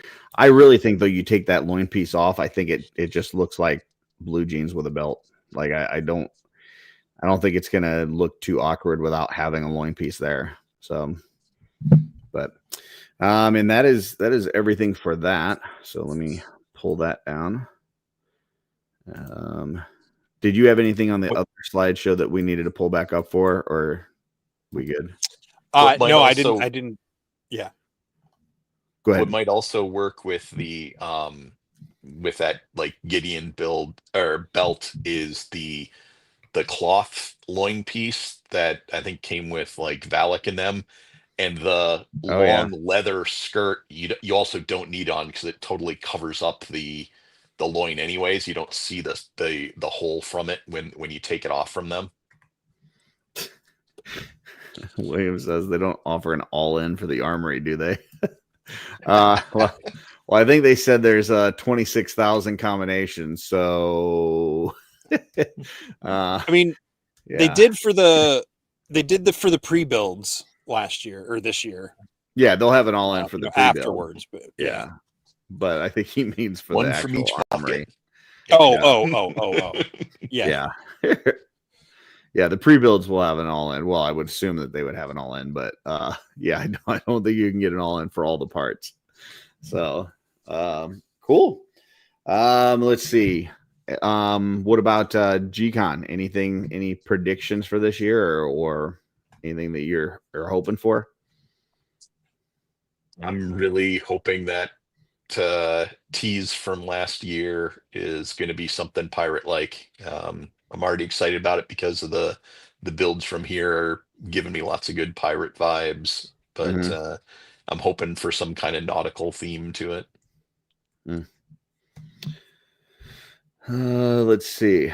Dorklair says if you want every distinct part, you would need 11 builds from the experience at Legion's Con plus 6 pre-builds. So that would give you every part. It wouldn't give you every combination of parts. But yeah, that would be so 11 11 at Legions Con, and then an all-in. So there you go. If you have all the parts, as long as you have enough time, you can get all the combinations. Yeah, as long as you're not planning on keeping the combinations, you can just make it and then say I did it, and then now I only got 25,999 to go. So there you go. Jesse, any thoughts on G-Con? What? Sorry. G-Con? Things that you G-Con. expect or would like to see or anything like that? I think we're traveling to some of the new lands, or at least one of the new lands that have been, I think I would be surprised if it doesn't not necessarily follow the Einsamal story, because it talks about a ship leaving, but I wouldn't be surprised if we go to wherever that ship is going, and see some of that stuff. Yeah, I'm looking forward to, because we've got humans pretty well established, so I'm looking for all sorts of weird stuff, like more creatures, more monsters, more weird shapes, weird proportions. Not that there won't be any humans, but I'm looking forward to, or unless we get something between now and then, something that would be like a continuation, to get Etheron and Xylona, like maybe the story's like showing where they've been all this time, whereas last year it was kind of a flashback to where they were previously. Maybe we'll get to see where they've been since the last war. Who knows? But yeah, it's cool stuff. I know Jeremy said, like, if we get pirates, it's not going to be what we expect. So I'm also really curious about what that would look like in Eric's mind. Is it going to be kind of like fish people, kind of like Davy Jones' crew in Pirates of the Caribbean, or just just different era pirate, not the classic, like bandana and peg legs and all that stuff. Who knows? I think the one thing, and I mean, nothing is for certain, and I have no knowledge that other people don't have or whatever, but I think the one thing that they would need to stay away from is gunpowder. Like, I think that's a game changer for the entire line if they introduce gunpowder. So, pistols, cannons, things like that. Like, I don't see that part of piracy. The peg legs, bandanas, things like that. Like, I don't know that those are off the table. Like, I think that stuff could definitely be thrown in and incorporated. But gunpowder, I think that is off the table. Like, because when I think through, orcs and goblins and elves and things like that, like if all of a sudden you enter firepower into it, I just think that changes the whole landscape, and it makes it a totally different vibe of that world. So yeah, I don't know, that's my thoughts. But yeah, I think pirates that are more like Viking technology of longboats, or galleons that have like ballistas on them or something like that. Yeah, fit the vibe a lot more. Yeah, for sure. I'm hoping we see something more imp scale, and specifically I'm hoping we get an imp. Like, I would love to see. I think that if they had the parts that they have now back then, I think Malphar would be in that imp scale, and I would love to see what they would do as an imp type creature in that scale. I think it would be awesome to see. So they didn't just name it imp scale for a reason. I'm sure that there's some plan at some point to introduce imps into it. So I think this would be a cool spot to put those in. But yeah, people are talking about, like aquatic creatures and merfolk. We've started to get some snake type people. I think a Gorgon would be awesome. Even though I'm not a snake person, I love, Medusa. Then maybe that fits more into Figure Obscura as a specific character. But I think you could also introduce just Gorgons in general into the line. So yeah, I don't know. Dave says gremlin style imps. Yeah. I honestly think, and you know, call me crazy. You're crazy. I think that we're gonna start seeing goblins in imp scale. And I would almost go so far as to say that I think that going forward, you'll see more goblins in imp scale than you will in 2.0 scale. That would be my assumption. And you know, it is what it is. But that would be really cool in like a reinforcements wave of a like new goblin builder that's imp scale, or like an imp builder that has some different heads to make it a goblin or a gnome, or yeah, for sure. If anyone wants an imp sooner, I should have an announcement very soon. Oh, there you go. There you go. Cool. I want to pull this up. Terrence talks about gunpowder and the blue shield soldier. I just pulled up the page. It doesn't specifically say anything about gunpowder or explosives. It just says they came up with a plan that would trap them in the collapse. So unless there's something on the goblin page about it, yeah, I'm with you though. The gunpowder. I know, side note, you don't really care about Critical Role, Curtis, but like there's a character in there that has guns, but like he is like the guy who invented guns, and partially because he made a pact with an evil spirit to come up with this. And it kind of plays out in the future seasons like that are like 10, 20 years later, where like the guns start spreading more and more around. But I really like the way they had it so contained in that. So if they were to introduce gunpowder, which I hope they don't, that it would be something like that. There's like a specific character who has like developed this, and you know, it's a very, because I'm with you. Just switching over to guns just would totally accelerate the timeline of stuff, and things would start changing, and you know, suddenly the armor wouldn't make sense anymore, and all that jazz. So, Twizzler19 says they could use magic for explosions. Absolutely, magic, all for it. So, Jay-Z said, like more brutes. Just put Demestra's head on a Tharnog and it's a beast. Yeah, I mean, I did my my D&D character for the role-playing game that we're testing. I did that with a Farius torso and arms on a 1.0 like lower body, and it created this real nice proportion in my opinion. I would love to see more brute stuff. It's been a little bit since we've had like true brute scale stuff. We've had some stuff where it's mixed in and everything, but yeah, I would love to see some more like actual brute scale. So I want to throw one more thing back out here. Just because I see and acknowledge MJ and who else? Terrence and someone else, I think Twizzler, said comments about the Lore and More segment. I'm glad everybody is enjoying that. They will continue. I just released the second one this past week, a day early by mistake. But definitely more will be coming even after I finished the All-Star 6 wave. I'm pretty sure we have plenty of bald wizards. We need wizards with hair. So, I mean, technically they all have hair. Yeah, it's just on their face. So, yeah, and probably other places. I need you to, when you do, I can't watch a lot of stuff on that's pre-recorded, Jesse. So what I need you to do is when you're gonna film one of those lore ones, let me know so I can sit in StreamYard backstage and watch it live and comment at you in the private chat. So I don't know about that.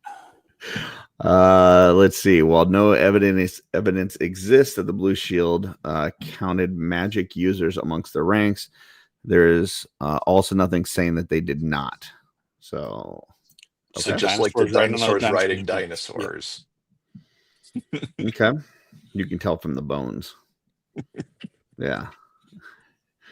Blake wants to know, Jeremy, if you're painting up more purple demon heads. I am.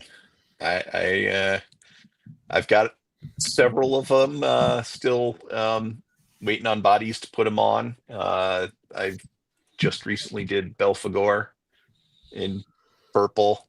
I've got like I think 3 more that of these style that I've done recently. How's your supply looking? Do you need people to send you Azar I and Azar I heads? And will always take those. I was for a while. So as people were asking for the daggers, um, I was doing it just either I was going to hand these out at Legion's Con or I just asked for enough to cover shipping and handling.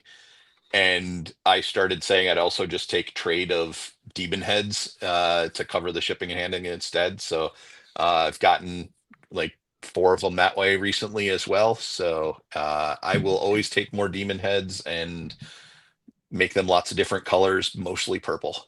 yeah, I mean, who doesn't like Demon Head for sure? Yeah, so there you go, folks. You heard it here first. Let's see what else you had going on. Have you been watching anything lately? Any series that you're watching, or anything you're reading, or video games you're playing? Anything?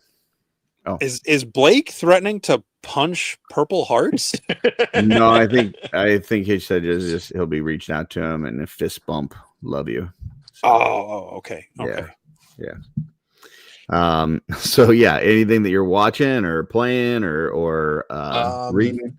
I keep saying I'm done with it, and it keeps pulling me back in and keeping me away from my painting table, but I'm still playing Baldur's Gate. Yeah. The first time I when I was done with the first run, I was like, I'm not playing it again. It took up too much of my life. I wasn't getting enough hobbies done. I'm finishing up the second run and I'm already thinking how I want to do things different. So there'll be a third run, I'm sure. Now, are you making up your own character? Or are you playing as one of the stories of the characters that are in the thing? Oh, I've been making them up every time. Every Okay. time I'm a purple tiefling, just Oh, different class each time. gotcha. Switching it up. Okay. Gotcha. Did have you taken out any of the druids in the grove? Or you've been playing all good? I've been playing good both times. Yeah. Gotcha. Though each time like I've played, I'll talk with somebody and they're like, "Oh, what about this character?" I'm like, "Didn't run into him. Damn it! Now I got to replay it." So I Yeah, can do there's a that. lot of stuff. I've played fully through 6 times now, and there's still stuff that as I play that I am catching for the first time. And I will have swore I hit every single inch of the map, and there's still like, because sometimes one interaction, like depending on how an interaction goes, can lead to a different thing in a different interaction. And so, if you just didn't have that opening, it's like a choose your own adventure kind of thing. So yeah, it's interesting. I only was able to play like an evil playthrough one time, because as you go along, it's kind of like your choices get harder and harder, and it's like, man, am I really this much of a jerk that I can actually do this evil shit? And like, so then you eventually kind of just give in and turn good or whatever. But I will say, if you fully go all the way evil, it does not end well. It does not pay off. Like there was a couple different endings that I could have had playing the evil playthrough, and not one of them was desirable. So just FYI, little spoiler alert. So, And I've been watching Rick and Morty just dropped on HBO Max.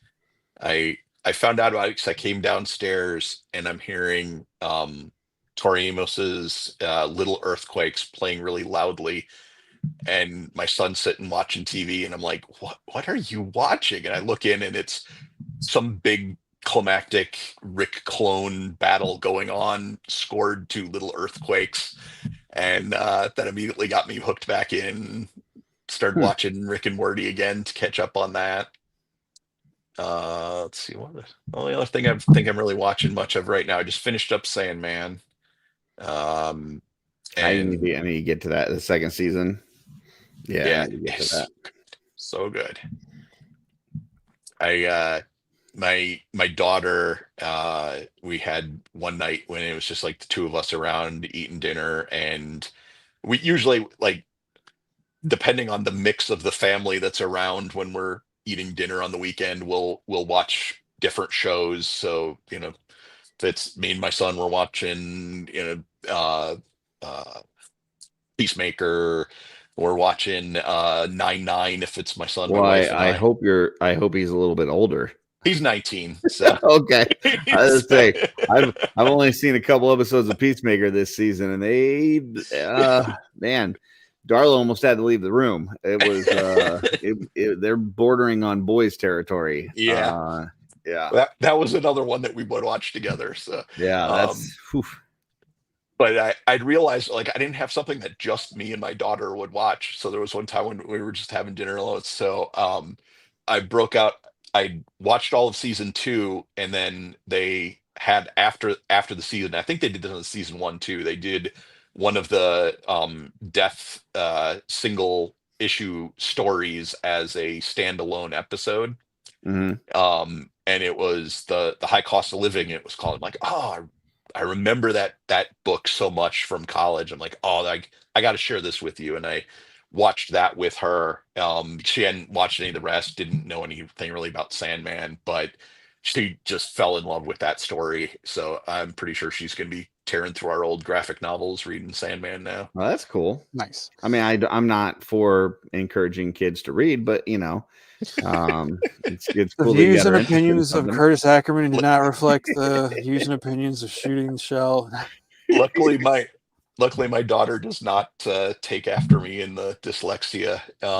So she is an avid reader, unlike me. Yeah, we're not pushing that pro literacy agenda here. So Yes, we are. Yes, we are. Jesse, you can't do a whole show that's about you reading to people and then act like you want them to read. Okay, like you're doing. I don't just read to people. It's like 15-minute segments. Reading Rainbow was longer than that, and it told a whole story.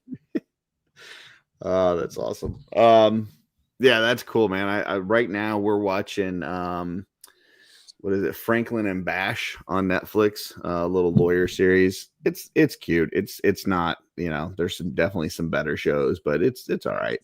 I was really into the Kingdom movies. I don't know if you've heard about them on Netflix. There's like a Kingdom series, which is like I think it's set in Japan or something, and they're like fighting zombies. That's not what I'm talking about. This one is movies that it's done in Japanese. It's set in China, like 200 years before Christ. And it's like really good. There's like 4 movies on Netflix so far. They've already went to China. What's that? I don't think he went to China. Who? Christ. No, but before he was alive. Oh, yeah. Just in general. Yeah, but they're really good. There's a 5th movie on the way, but there's also like a whole anime series that's awesome. And yeah, I absolutely love that movie set. So what about you, Jesse? You been watching anything lately? I'm still obsessed with K-pop Demon Hunter, and I've watched so many different reaction channels do reactions to it. I did watch something new last night. I watched a animated I forget which studio made it. It's not Studio Ghibli, but it was called Belle. I remember seeing it like in the DVD section at Walmart a couple of years ago. And I saw something came up this week that was something about like singing in animated movies that were really good, and it got to a clip of that movie, and I was like, I kind of want to watch this, so I turned it off and didn't get to see what it was about. But what was I saw that K-pop Demon Hunter got you to kind of eat some new stuff this week. What was that you were trying? I tried Korean barbecue. There's a place not far from where I work called The Coop. It was just fried chicken with their was it like a spicy and sweet sauce and rice. Wasn't anything super, but I went and I was like, hey, this is my first time. And the guy pointed, he's like, get the boneless, get the spicy and sweet, and you're good to go. I was like, okay. So it was pretty tasty. I'll definitely be back there. Try something different. So pricing was all right. That? I'm sorry. Get kimchi with that? I did not get kimchi. when I talked to my brother while I was driving home that night, and he told me what kimchi was, and I was like, "Yep, no, I won't be trying that." What for the uninitiated? It's a cabbage dish. It's Oh, like vegetables that are like fermented though. Like they're Yeah. you pickle them in like a vinegar, so they have kind of vinegary taste to them. If I'm with someone and we're out, I will try it. I will not order it myself because I don't want to waste it. I will give it a try at some point, but I don't like cabbage. And my brother was like, if you like fermented coleslaw, so I'm not going to try that on my own. The kimbap sounds really cool, but I don't like seaweed, and I don't know if the food is cooked. Is it cooked inside or is it raw like sushi? I think it's cooked. I'm not sure. We're getting some mixed reviews on kimchi, so I can't tell you one way or another. I mean, like I can't do corned beef and cabbage. I love corned beef and cabbage. I can't do coleslaw once a year, maybe cabbage. Twice. Just immediately makes want to vomit. But Dirk I'll try kimchi, some different stuff as I go. But you've had the candies that he likes. So I didn't think Dirk's candies were that bad. It's definitely better than Emil's candies. Emil's candies suck. So. Yeah, I've had some candy from Mexico, and it was just like, who dropped this pile of salt in a straw bale and called it candy? Like, not insulting the people who like it, but like, I was like, I like had it in my mouth for about 30 seconds and I had to spit it out. It was disgusting to me. As someone who gets shamed for my candy choices, I don't want to shame anybody's candy, but that Swedish candy is bad. It's pretty bad. So, Emil's candy. Yeah, exactly. Which just salted old fish. Yeah. Nice. But yeah, I'll try some different stuff. I've done a minor dive into some K-pop stuff, music in general, over the past couple weeks. Like, that movie's just really taken a hold on me. I don't know how to explain it, but it's a good movie for sure. Yeah, but that Belle movie was really cool. It's a little awkward at times, but it's weird. I would definitely not recommend it with little kids because it gets into some heavy, not like Peacemaker or The Boys heavy, but like just a heavy topic that might be by the time it gets to the end of it. But it's really interesting because there's like two storylines. There's this girl in real life, and then there's this like social media like artificial world, kind of like what was the one with the kids playing the video games? Ready Player One. Yeah. It's kind of like that, but like this girl goes in and she starts singing and she becomes like this singer, but like the animation style from the real world is like your classic, anime Studio Ghibli kind of look. And then the digital world is very bright and colorful. So there's two different tones to it. And it was really good. Yeah, apparently your cabbage was turning people off. They want you to like cabbage. I'm sorry, I have yet to have cabbage in a form that I have enjoyed it. Have you been able to like get it down egg rolls? I've not completed an egg roll yet. I've bitten into one, and I'll be honest, I don't really like egg rolls. I think I've tried it 2 or 3 times, and I can't do it. What about like fish taco? Never tried it. Same. Not a big seafood fan. Is it like batter fried fish and chips? Fine, but I mean, that's usually like fish taco is usually just like a batter fried fish, usually white fish. I'll give that a shot then. It's not all that different than like fish and chips. Does it have like lettuce and cheese and stuff like a regular taco, or? Well, instead of lettuce, it's just shredded cabbage, and then usually like a Baja sauce over it. And it's usually just that, maybe some olives. What's a Baja sauce? It's a Mountain Dew flavor. That's what I was thinking when he said it. I was like, how are they putting Mountain Dew on a taco? It's kind of like, like the like Chipotle sauce. A lot of fast food places will have the kind of creamy, spicy-ish sauce. Like, okay. I mean, there you go. Could be. What does it say? You would eat deep fried cabbage with queso and gas bars. I would try it. I will try something. I cannot promise I will finish it. And that's not to say I will try anything you put in front of me. Like squid, no, absolutely You not. did try the Mexican street corn with the mayonnaise.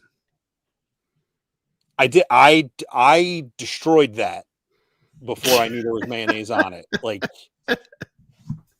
that was, the opening scene in K-pop Demon Hunters where they're eating the food. That's how I was with that piece of corn on the cob. Your like, face turned all anime like. Yeah, I was like, and then someone's like, "Oh, there's mayo on that," and I was like, "Oh, it's gone. I ate it all already." Man, I could put a hurting on some corn, like corn on the cob, dude. Yeah, I could kill some corn. Yeah, so I'm still shocked by not Brett liking and I squid. Are now enemies, or at squid? least yeah, squid's amazing. Like calamari, like to eat. Yeah. Okay, I thought you were talking about like hentai or something. I've never eaten squid. I've had clams. Mm-hmm. Is it kind of like that? That's kind of what I would imagine. Like kind of. I've had like fried clams. Yeah. Okay. Yeah, like fried clams is a lot like my favorite pizza that I've ever had. It's a kind of a special one out in Singapore. It's called Merlion. It's squid, clam, and prawn with like a white sauce and cheese. Best pizza ever. Mike V says Curtis would like calamari. I mean, I do like a lot of seafood, so it doesn't. I've never tried it, but I don't know. I mean, I like shrimp. I like lobster. I like crab. I like. You like shrimp. You like calamari. It's really not much different. It's I like shrimp with less work to eat. So what was on that pizza? Prawn, calamari. Well, yeah, squid and clam. Okay. All of you people who would eat that, and I'm not defending this next pizza, but it's not as bad as I thought it was. Pineapple and ham on pizza, I will eat 1,000,000 times before I even try a bite of whatever you just said. Oh, pineapple's amazing on pizza. Definitely team pineapple. I'm sorry. Jeremy had some technical difficulties and he had to go. It was fun having him. Oh no, here he is. So gotcha. Dirk is all about the seafood. And then we had Crom says that it's his kryptonite. So it ranges from there. Yeah. And it's not even that I don't like it. It causes a visceral gagging reflex out of me. It's not something I can control. It says if you like clam strips, you'll eat calamari. It's pretty much the same. Okay. I mean, I would definitely try it for sure. So I tried fried conch. I would not eat pineapple on a pineapple on a pizza, but I would definitely try calamari. So yeah. Pepperoni pizza wrapped around a Caesar salad with fried calamari, like a taco. Okay. That's Kevin says he had rattlesnake, ostrich, and alligator pizza one time. I would try that. Okay. Let's take a guess. Where was he that they served rattlesnake, ostrich, and alligator pizza? I'm gonna go first. I'm gonna say Mississippi. Jeremy. I'm gonna say Texas. Jesse. I'm gonna go with Louisiana.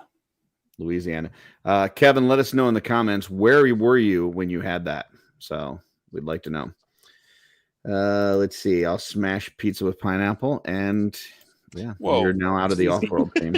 So, allergic to pineapple. Cool. You're not missing anything. Let's see. Crawfish. I love crawfish. I think our crawfish are great. So I'd like to have jambalaya someday. I've never had that. Right? Crawfish falls into the same category as prawn, right? I mean, they're similar. They're like, well, I mean, they're all you'd find them in the same skeleton bugs. You'd find them in the same freezer in the store. Yeah. Mm. The ocean bug section. North Carolina. Interesting. Okay. I had a lot of guesses for Texas and Florida, but nope, North Carolina. Interesting. I've been surprised by the food that I've had in North Carolina. Like things I would not expect to find, that I found. Like some of the best sushi I ever had was in North Carolina. What is a gumbo? Did anybody know what a gumbo is?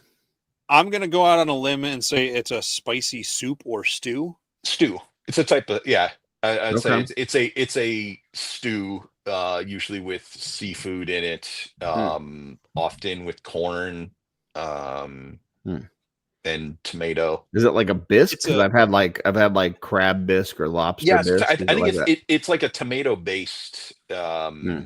is like the stock that you're like using in it, and then it's usually all kinds of seafood. It's one of those like you just keep throwing stuff in it. Usually it's spicy like that. Well, Heidi says a thick stew. Yeah. Spicy. Like chili, but worse. It's Cajun, I believe, correct? Yeah. So it's redneck French. That That was not an insult. Black That I did pepper, not mean that the as sausage an and insult. seafood. Okay, But that's cool. served over right. Yeah, it's There we go. I've had the non-seafood gumbo. Because the family I lived with in Illinois, they adopted 2 girls from Haiti, and they have a lot of like Creole and kind of Cajun dishes, like our because the way they would come into the States and all that stuff. So they would make gumbo from time to time, and that was really good. Like I said, not the seafood kind. Okay. Growing up in Wisconsin, I spent like the first 2 decades of my life not understanding that spice was a thing. So I didn't start trying things like gumbo until I was an adult. So I love that meme. What is it like? Britain conquered, most of the world over spice and has the blandest food ever. Yeah. White people. What are you gonna do? Yeah, I don't know. Yeah. So, do you have anything coming up, like con wise before Legion's Con, or is that the next thing you got coming up? that's gonna be the next thing I got. I was really hoping to try to find a way to get to Joe Lanta, but it wasn't in the cards this year. Gotcha. Yeah, I will be there, and we'll miss you. You'll be there with us in spirit. So I'll bring my dagger. I'll have my dagger there. So I'll bring you that way. So I think Van should be debuting the little tiny demons there, so I'll be there in very spirit. nice. Is that going to be something he's going to put at people's tables and stuff? Yeah, they're the next evolution of the little ducks. Gotcha. I Don't made put these, one on made Bobby a bunch of Ballard's tiny. Jeep. Don't do that. Don't put. I definitely need one then. If someone can grab one for me, please and thank you. Mm-hmm. I'm in Minnesota. Totally understand. Awesome. Okay. Somebody's gonna have to explain this one. Kubion? What? Anybody? I don't know. Never I don't heard know of that one. Sorry. Never heard of that. I know catfish. I've had catfish. Catfish is pretty good. So, you ever seen those guys that go like catfish fishing without a fishing Noodling? pole? Yeah, noodling. You ever seen noodling, Jesse? What? This is a family show. Noodling. It's where they like go into like these like dirty rivers and stuff, and they just like stick their arm like in these like holes in the water, like under and they will just like yank out these catfish. I try not to watch stuff that makes fun of people with mental illnesses. I saw this clip of one, and this guy pulled out a catfish so big, and like when you're in the water, it's like you can lift things easier in the water, but he pulls this thing out, and once it gets out of the water, it was so big that his arm just snapped and it broke his arm. This thing was so massive. and they're just like shoving their hands in there. And it's like, I remember when we would go, like when I was a kid and my parents would make me fish, which by the way, like the most torture ever in the world is to make me fish. Like I can't imagine anything more boring than fishing. But we would go catfish fishing, and when you would get one, like they were like, you got to be super careful. Like you don't like you'll get your hands cut or something, like something about the way that you like take the hook out and stuff. Like you had to be really careful with catfish. And then you see on TV, these guys just like shoving their arms inside the catfish's mouth and pulling them out of the water. It's like, they don't give two shits. And then I guess the most dangerous part is snapping turtles, because the same places that the catfish hide is where the turtles hide. And so they'll just blindly just shove their hands in things. Next thing you know, you ain't got a finger. Like they just, yep. Yeah, go ahead. At what point in life do we get to the point where, hey, shove your arm in that hole is not a red flag? Yeah. I don't think I've ever had an experience in my life where that ended well for anybody. Yeah, I've not ever gotten to that point. I've never gotten to a point where somebody's like, hey, let's shove our hand inside this hole and see if we can get a fish. The closest I got was a float trip. You ever been on a float trip? Yeah, tubing. Yeah, I've only been on one of those ever. And I kind of felt it was like the most hillbilly I've ever felt. Like, I'm like, okay, so we're getting in this dirty creek. We're like gonna walk out, and then we're just gonna like float down the river. And like then they had like an inner tube that just had like a cooler on it with beers and stuff, and they're just like drinking and floating and going down this dirty, nasty river. And I'm like, this is gross. This is pretty disgusting. What's wrong with a river or a creek? I'm not a outdoorsy. Like I don't want to camp. I don't want to camp. I don't want to hike. Like people like doing the whole like sleeping in a tent thing. Dude, I'm not a tent guy. That's not for me. I can't. Nah. Bugs. Ooh. You ever seen bugs? Ugh. All right, look, you can camp. Look, I hate bugs as much as the next guy, to the point where Curtis tried to send me a nice uplifting video about like overcoming obstacles, but because there was a spider on the thumbnail, I wouldn't watch it. Yeah, he's like, no. But he's like, watch it. He convinced me to watch it, and I did. There's still way too much spider in it for me, but the message was good. I can camp. Like, I can't camp. I'm not saying I'm good at it, but like I've slept out under the sky without a tent. Sorry, Jeremy, you're our guest. I think it's the point in the show where we make fun of me for something in a movie theater. Well, before that, I just want to say, like, I used to be big into the whole zombie thing, right? Like, I loved Walking Dead and you know, watching a bunch of zombie movies and stuff. But I had a whole zombie preparedness plan, like where you're gonna go, like what you know, like totally had it planned out, like what was gonna happen, like how I would try to survive. But I can fully admit, like, I wouldn't make it about 5 minutes. Like, it would be, you know, once my cell phone died, it'd be rough. It'd be rough. I don't know how to get water. I don't know how to start. How are you supposed to pass the time going to the bathroom without a phone? Exactly.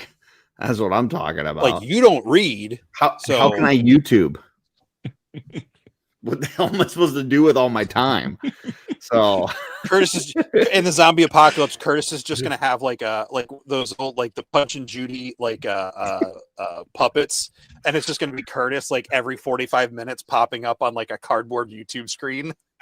Dude, I mean, you've heard the things that come out of my mouth. Imagine all those things stuck in my head, and I wasn't able to share them. Dude, it'd be bad, man. You would find a way. You would find a way. I don't know. It'd be pretty rough. Blake says, I got you. I'll teach you some. I don't know how you like, okay, think about this. Honest to God, zombie apocalypse. You know, we don't have electricity. We don't have this and that. It ain't like the Walking Dead world where like 8 years later, the gasoline still works. I've read stuff. Yes, I have. and that gasoline is not going to work. Those cars are not going to work. You ain't got auto shops and mechanics, and you know what I'm saying? So how you going to get to me? You gonna walk from you know, Northwest to me to Missouri? Come on. Yeah. I don't know, man. It's a good idea, but unless it happens to start right when I'm with Blake at like the California meetup, I don't see Blake protecting me. So I'll be live streaming with no internet. Just be me talking to like a hole in the wall at a bowling alley. No, I'm sorry.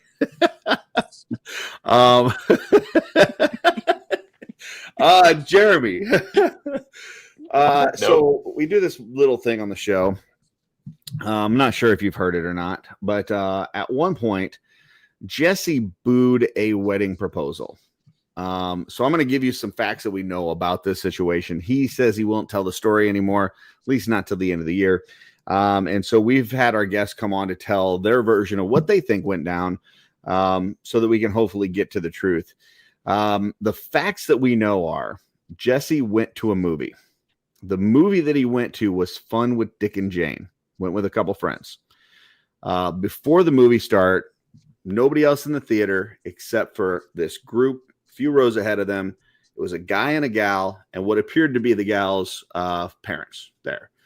And at some point before the previews, they're watching like the little ads on the screen and stuff.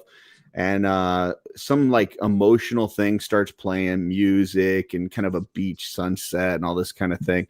And then it comes up with this message like, will you marry me? And this guy, a few rows up, gets down on his knee and he's proposing to this gal. And Jesse just relentlessly boos them. So that's what we know.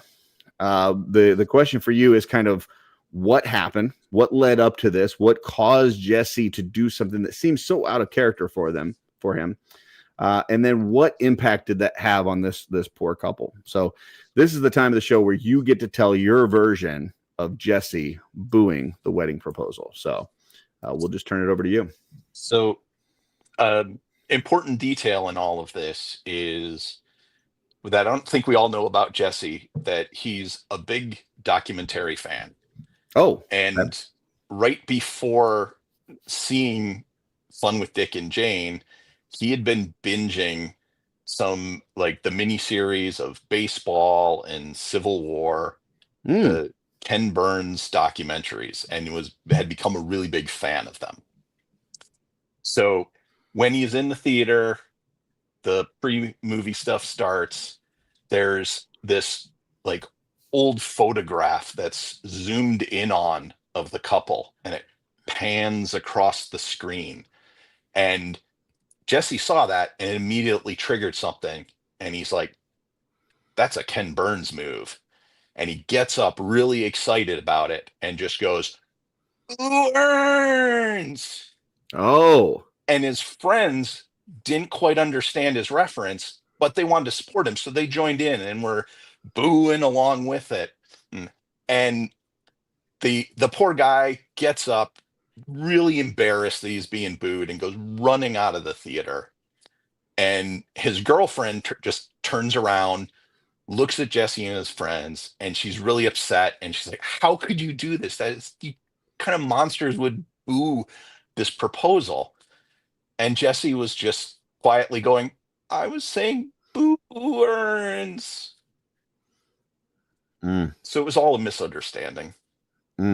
Now, did the couple get over it, or was that like the last straw? Like, is the last they ever saw each other? What happened? He left that theater in tears, and no one ever saw him again. Wow. There you go, folks. Is that the correct story? We'll find out at the end of the year. It may be. I have to say, though, from that version of the story, I have to say that guy seems a little soft. If that is all it took for him to go running away crying and never came back, I don't know that he was the right guy for her anyway. So Jesse may have kind of helped her kind of, not get stuck in that situation, because that's a pretty soft move. But I don't know. Jesse, this does appear to be another story, though, that kind of lets you off the hook a little bit. So What are your thoughts?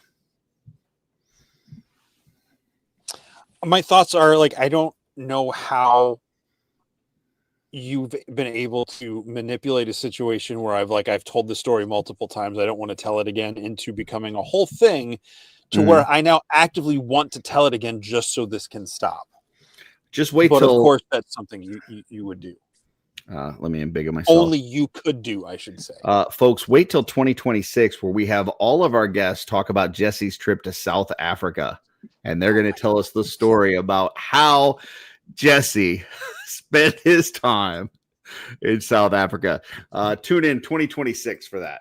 But for this year, we're doing the wedding proposal. What channel are you doing that? Because my show will be over if that's the case.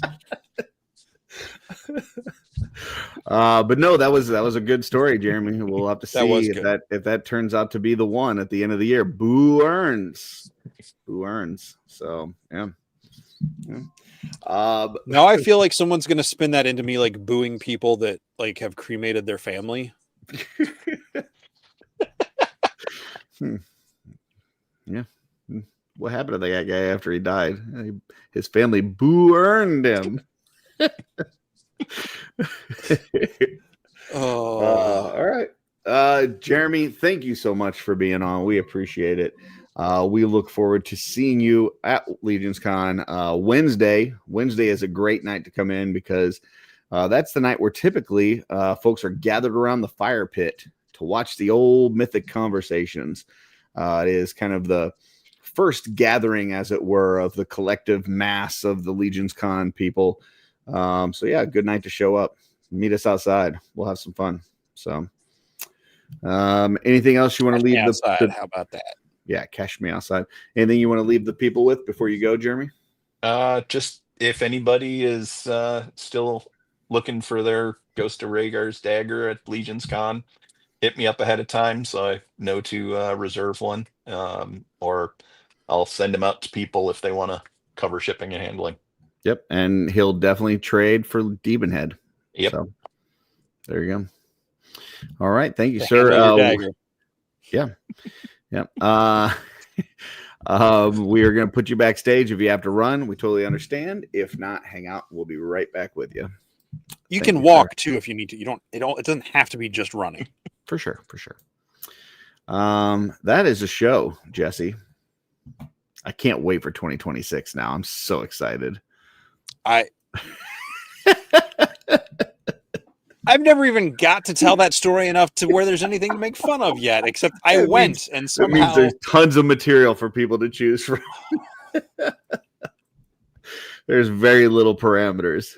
Jesse, South Africa, go. That could get very messy very quickly. That is the show for this week. We've got another one next week, though, right? I think. Pretty sure. I don't know. I was waiting for you to confirm the guest. I have not reached out to any guest. I kind of mentioned a guest to you, but I didn't know. I can make the official invitation right now if you're okay with it. I said let's do it, and you were like, "Let me think about it." And I was like, "Okay." So I didn't. Jordan or Van, if you're still watching, we would like to formally invite Ricky to join us next week on Shooting the Shelf. So if you could pass on that invitation and let us know if Ricky is available for Shooting the Shelf next week, we would really appreciate it. So, folks, if you've never met Ricky, Ricky's fantastic. We're going to do our damnedest to try to get him on because we think that would be an amazing show. We'll see. We don't know if he's going to accept yet. He may have some shoes to clean that night. He may have some salads to find. We don't know. We don't know what Ricky's going to be doing, but hopefully he'll be here with us next week because you know what? I would love to hear Ricky's version of how Jesse booed a wedding proposal. So it would be pretty fantastic. So we'll see. We'll see, folks. Anything else, Jesse? Anything else you got for the folks? No, El Tidy has been banned from the channel after starting a beef with me over wanting his time back for not enjoying K-pop Demon Hunters. And whatever this last comment was, I'm about to delete it. I will say, folks, in a few weeks, there's a dual kind of con thing going on. You've got ToyCon New Jersey, as well as Joe Lanta on the same weekend, which is the 26th, I believe. Yeah, 26th, 7th, and 8th. So if you're in the northern part of the Eastern Coast, you can go to ToyCon. If you're in the southern part, you can meet us at Joe Lanta. If you're not on the East Coast, well, the rest of us, we don't get shit. But I will be at Joe Lanta with the Purple Gang, with Dirk's Designs, with Tanya McCoy. We will be painting all weekend, inviting people to paint with us. We will have my paintbrush sets there as well. So if you're down there, come see me. If you're going to ToyCon, Jesse may be there. I know Brett's going to be there. There's going to be quite a few other folks there. So, if he'll let me ride with him still, I'll be there. There you go. I don't know. He might not want to hear any more South Africa stories or hear me talk about K-pop Demon Hunters. So, on a personal note, I will be putting up some items for a claim sale here within the next few days on the Purple Gang group. If you're not in there, then you can't play. But if you are, be on the lookout. Going to be some Mythic Legions and maybe some Mezco and some other things going up for claim sale. Also, I, on the Art by Akerman channel, am currently 50 subscribers away from 2,000. When I get to 2,000, there will be a big giveaway. So we just have this to play. Mayor Gnome Gnome. The race to 2000. Subscribe now, or get poked by a porcupine. Run, run, run, run, run, run. Race To 2000. subscribe to Art by Akerman. on YouTube. Eat shit. Sonic Art by Akerman. is faster. Eat to do every other hedgehog. Because Jonathan is the best to leave that gooey gooey goo. There you go. I would like to say, stay tuned for some more lore and more this week. We'll be continuing the All-Star 6 wave. Also, tomorrow night, I'm one of the members on the official Legion's Lair Lounge. Sorry, guys. I always do that.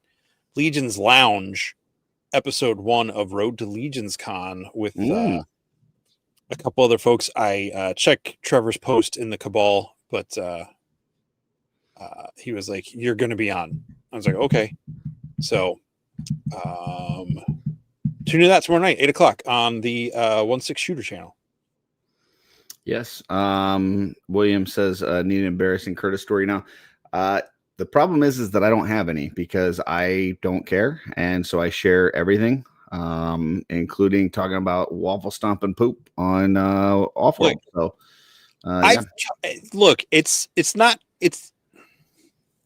none of you would know about it if I didn't talk about it. So, gotcha. There you go. Well, we'll see you next week. Maybe with Ricky. We'll see. We don't know. Somebody will be here. We'll be here. Hopefully you'll be here too. yes, we'll be here. Yeah. Sure. Wouldn't you like to be a pepper too? Mm-hmm. But not spicy pepper, just Dr. Pepper. Mm-mm. Templar pepper, salt and pepper beard, paprika. Yep. Do you know what floor pepper is? Floor pepper? Yeah. Never heard of it. Is that when It's you just stir dirt. pepper? No, it's just dirt. It's just if you drop something on the floor and pick it up and it's got stuff on it. No one calls it that. That's just a me thing. You remember those like elastic hands that you'd like slap and like pick up paper with like out of the little gotcha machines? Mm-hmm. When those get all dirty, that's like floor pepper. Yeah. Those things were gross. Yeah. I wasn't a fan of those or slime. I was never a slime guy. I didn't like the smell of slime, or what was the stuff that had like the foam turds in it? The what? It was like the slime, but it was like full of like little not micro, but like the tiny little foam balls. Nope. Don't like that. No. Never seen that, but I don't like that. Yeah, you've probably seen it. I don't like anything foam. Styrofoam, man. Ugh. What about Worst packing material ever. what about like a root beer float foam? That's cool. Okay. But styrofoam, yeah. Ugh. You ever have a beanbag?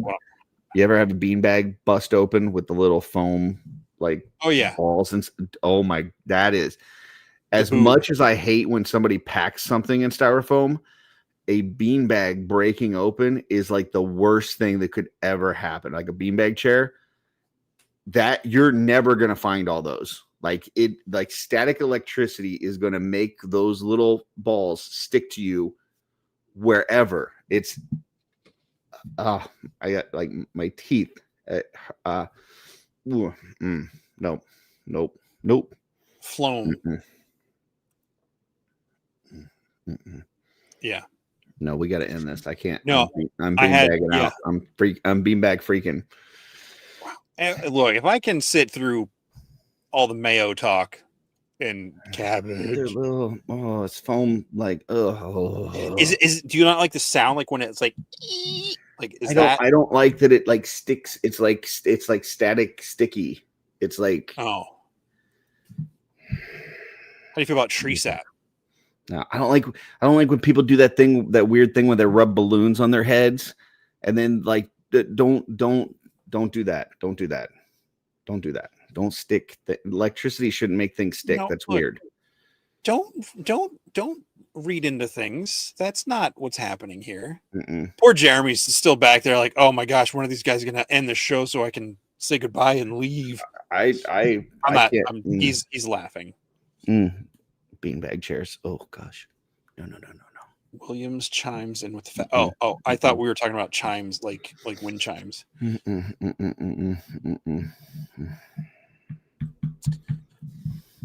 Yeah. I don't know.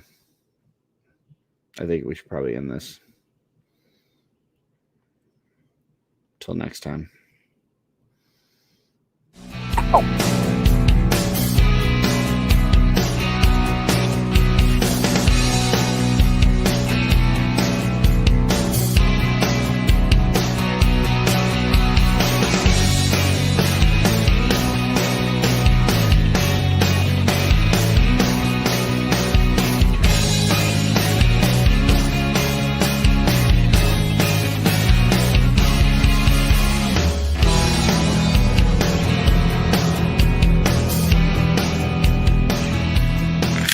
No.